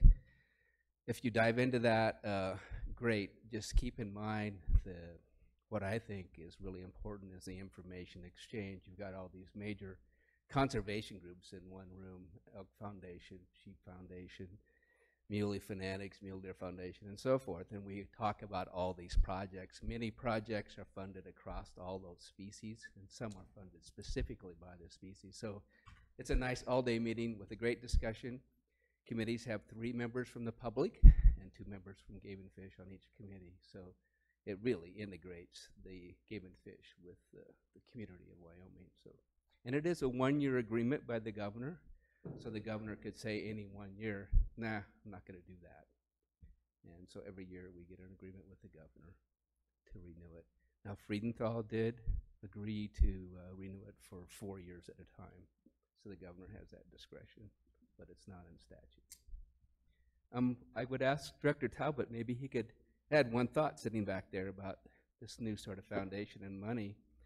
The internal trust fund, Director Talbot, how could that complement what you just talked about, or how could it be some of that money used for the corpus to start a new foundation? How might that work? Mr. Chairman, members of the commission, historically, that was not the source of any funding for the foundation. Historically, the funding for the foundation came directly out of our M&O budgets. When I took the position as director, we were allocating, I think, about $360,000 to $380,000 a year to the foundation, but we have never touched our trust fund for dollars to assist the foundation. That was all M&O dollars, and certainly, I haven't given this much thought, but looking at the Wyoming Wildlife Natural Resources Trust Board, they leverage their money, I think, 7 or 8 to 1, and I think there are other foundations, whether it be sheep or mule deer or what have you, that you could leverage that money very, very successfully and end up with enough money that you could really make a difference for wildlife in Wyoming. And I think the collaborative approach that Steve was just mentioning, not only from the perspective of looking at projects and exchanging information, but also combining assets to fund those meaningful projects is a reality. I think Bob Budd and his folks have done an excellent job of being able to demonstrate how they can take an amount of money and literally increase it by 6 to 8-fold in order to put it on the ground. And the internal trust, Director Talbot, could that work in any way? The one within the department? You just talked about Bob's, but I think that was generating a few million a year or something along those lines. No, it doesn't really come to me. Mr. President, members of the Commission, Director Talbot, so Steve's talking about the Game and Fish Trust Fund. We spend, you spend, it's your discretion as to where those dollars go. Your discretion has been and continues to be that the department's spending 1.2 to 1.5 million. We can only spend the interest, but we're putting that into our on-the-ground habitat projects and some worth-the-watching conservation education projects right now. That is your discretion as to where those dollars go. What's the value of that trust fund? Right now, the interest is, I don't have the exact number. Do you have it, Meredith? 2.6 million. Is what? The interest is available interest. That's the interest. So what's the value of the? What's the total of trust fund right now? Yeah. 29 million. So would be could we utilize the interest to create this foundation? Well, we take it away from habitat then or something. Yeah, we'll need to Go take back a into look at habitat that. with this foundation though, right? Hopefully. Yeah. That's the intent. I think the department, I think in the interim here, while we work on these action items in preparation for the July commission meeting is, you know, why don't you let us take a look at that? I've been talking to David DeWald right now about the appropriateness of directing dollars towards foundations and 501c3s. So let us try to work all that out so we understand it completely before we give you an answer today. Okay. Any other questions of John? Thanks. Thank you, John. I was just trying to figure out how to establish a corpus, because when you get a corpus, you can build off of it. But to get the corpus going, and my fundraising experience is the main challenge. So if you pull some money out of that and use that for the corpus, that would be good. One last thing, and I'll leave you go. Quick comment on the conservation camp. We in the wild sheep world are really excited about that. We've contributed to that almost every year through our chapter. We'll continue to do that till it gets done. And we are working with the Sheep Center. They get 1 week free there because of their partnership with you guys, and thank you for doing that. And I just want to let you know, the announcement just went out for 3 days of camp at the conservation camp with emphasis on bighorn sheep and, of course, other ecology lessons. So we're helping them. We're advertising that through the National Wild Sheep Foundation, and so we're sending out notices nationwide.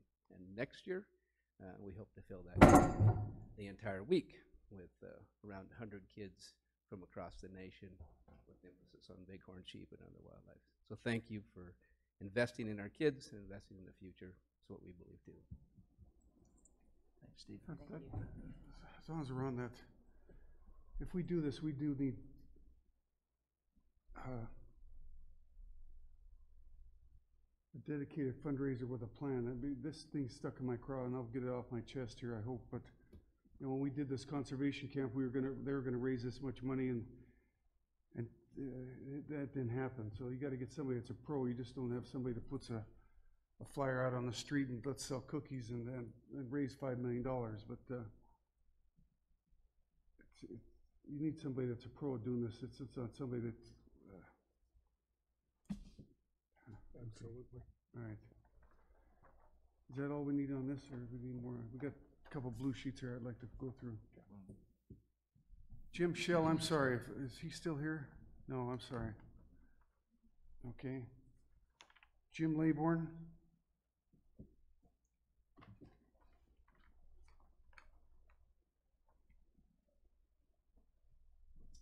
Mr. President, Commissioners, Director Talbot, thank you for the opportunity to address the Commission today. Could you give us your I'm Jim Laybourne. I'm a member of Wyoming Wildlife Advocates, a Wyoming native and an avid hunter. I came this morning from Moran, where I live, where visitors, locals, and long-distance visitors are already arriving to look for grizzly bears. In fact, these days, there are visitors and locals looking for grizzly bears from the moment they emerge from their den until they go back into hibernation. This is a huge economic driver in northwest Wyoming. We know from scientific paper titled The Economics of Roadside Bears that this is a primary driver for tourism to our national parks, and it generates tens of millions of dollars annually to our area communities. The millions that the Wyoming Game and Fish Commission and the state of Wyoming has invested in grizzly conservation over the past decades is providing a tremendous return to Wyoming tourism economy, and we should all be very proud of that. The reason that I came to speak to you today is in regards to the proposed grizzly bear hunting map, specifically the hunting area closure along the boundary of Grand Teton National Park. It's currently drawn as a closure inside of a hunt area with, as far as I know, no legal definition or permanent designation. I propose that this area should be redrawn as a permanently closed grizzly conservation area outside of any hunting area and legally defined as such.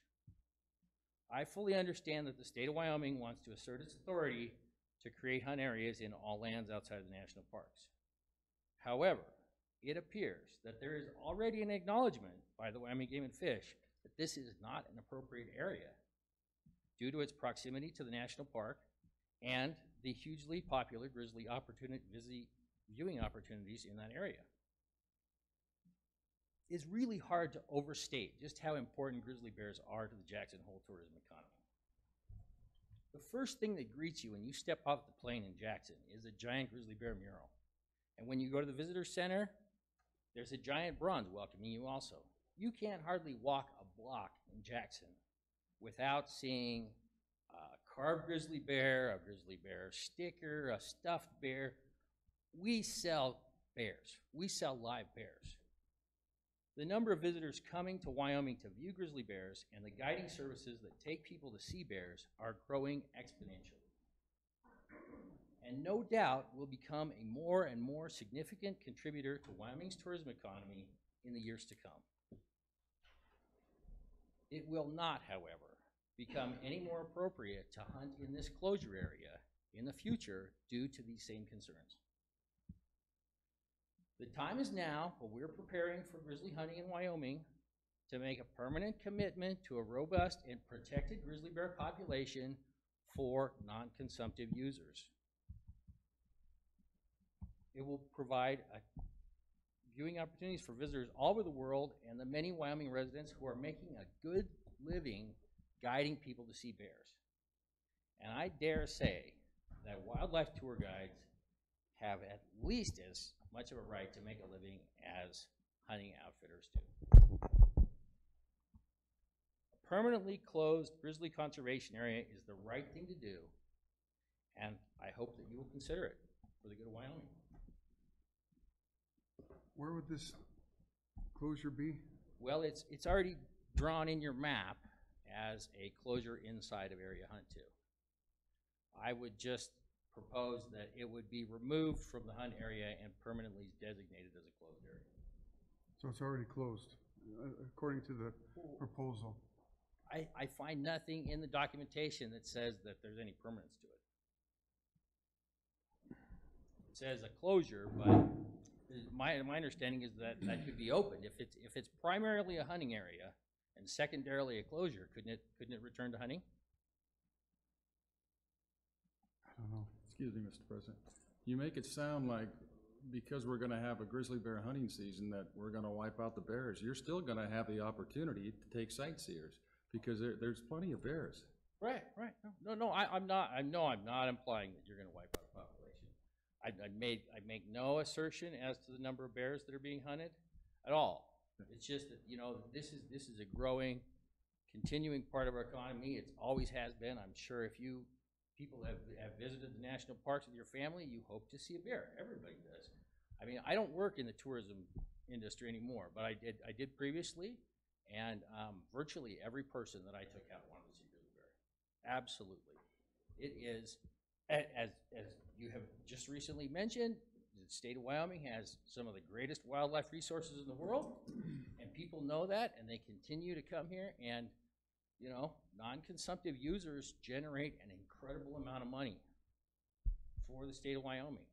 And they travel all across the state to visit our parks. It's not like they only support Jackson. I mean, as they're coming through here, they're staying a night in Lander or Casper or whatever, buying gas. These people, they deserve just as much respect and acknowledgement as non-resident hunters or non-resident anglers. They really do. I mean, maybe you don't have a direct source for revenue from these people, but they are Wyoming's wildlife lovers, and you're talking about the potential of new revenue sources. You should really be considering the non-consumptive users too. Why not? Mr. President? No, if you think about it, every hunting season we set can change given year to given year. I mean, we could say there'll be no grizzly bear hunting in Teton County. That's within our discretion if that's what the management of grizzly bears, if that's what's necessary. So whether it's currently set up as a closed area within a hunt area or if it's permanent, you know, supposedly permanently set aside as no hunting, it's the same. I mean, we, as a commission, have the discretion to set seasons based on the biology and the science with regard to that species, so. I hear your proposal, but it doesn't, I guess it just doesn't make much sense to me, because on any given year, the department's job is to count the number of grizzly bears and look at their habitat and decide, you know, what are our numbers and what's happening with wildlife diseases, and, you know, so it's adaptive management each and every year. We need to assess all those things, and you know, there may be one year where it would be appropriate to hunt, in Sublette County. It may be another year where it's not appropriate to hunt in Sublette County. Does that make sense? Yeah, certainly, but I would suggest that this area is never going to be an appropriate area to hunt. There's never going to be a need for biological reduction or anything like that. And the access to this area, I don't know if you're really familiar, but this area that borders the eastern boundary of Grand Teton National Park, virtually all the roads that you would take to go grizzly bear hunting in that area, you would pass through the national park. So you really think it's appropriate to have people going through the national park, past thousands, tens of thousands of people that are actively looking for a live bear, to traverse the park, to go outside of the park and shoot a bear and bring it back into the park? Because, I mean, that's the access route to most of this area. It's not even accessible from, I mean, I guess maybe from horseback from some areas, but from some trailheads. But largely, that area, the way it's hunted for elk or deer, it's all through the park. And I know the national park doesn't want a wounded bear walking back into the park. I mean, I live next to the park. I've heard many stories about people who shot bison and had them wander back into the park. You know, elk. Well, there's a lot of issues like that. The last thing you want is a wounded bear. I mean, this would be a disaster for Wyoming's tourism economy and the image. You know, I really think you just want to avoid it. I'm not saying you're out to slaughter all the bears. I'm not saying there aren't places where it's inappropriate to hunt bears. You know, when I went to the meeting the other night and Dan was talking about using bait on bears, and he said, oh yeah, well, maybe there's a bear in a cornfield and some rancher needs to get out of the cornfield to shoot it. I'm like, well, that's fine. I got no argument with that. That's clearly an inappropriate place for a bear. A bear that's not making an honest living, like out in a cornfield, well, he's probably worth about $600, which is the license. And I wouldn't care if that rancher or hunter spotlighted him or sat in his truck and shot out the window. I don't care about that bear. Really, that bear's not going to make an honest living, and he's not a bear that we should try to maintain. But a bear that's making a natural living, is not causing problems or conflicts in a national park or an area bordering national park, should be protected due to its incredible tourism value. There's no way that you cannot acknowledge that this is the single most valuable animal in our state. All right. Are there any other questions for Jim? Well, I hope you'll consider it. I know that it is unusual, but I think that this closure that you've already created is unusual. It's sort of a precedent-setting measure, although there's not really much language on that that I could find. But it's an acknowledgement of the immense economic value of this bear. And I would just suggest let's not take a half measure. When we're setting up this map, when we're going to start grizzly bear hunting, let's say this spot, no, never. All right. Thank you very much. Thank you. Okay, I'd like to call the public. Is there anyone that would like to address the commission? This is the last item. Is there anything from the commission that need to be discussed?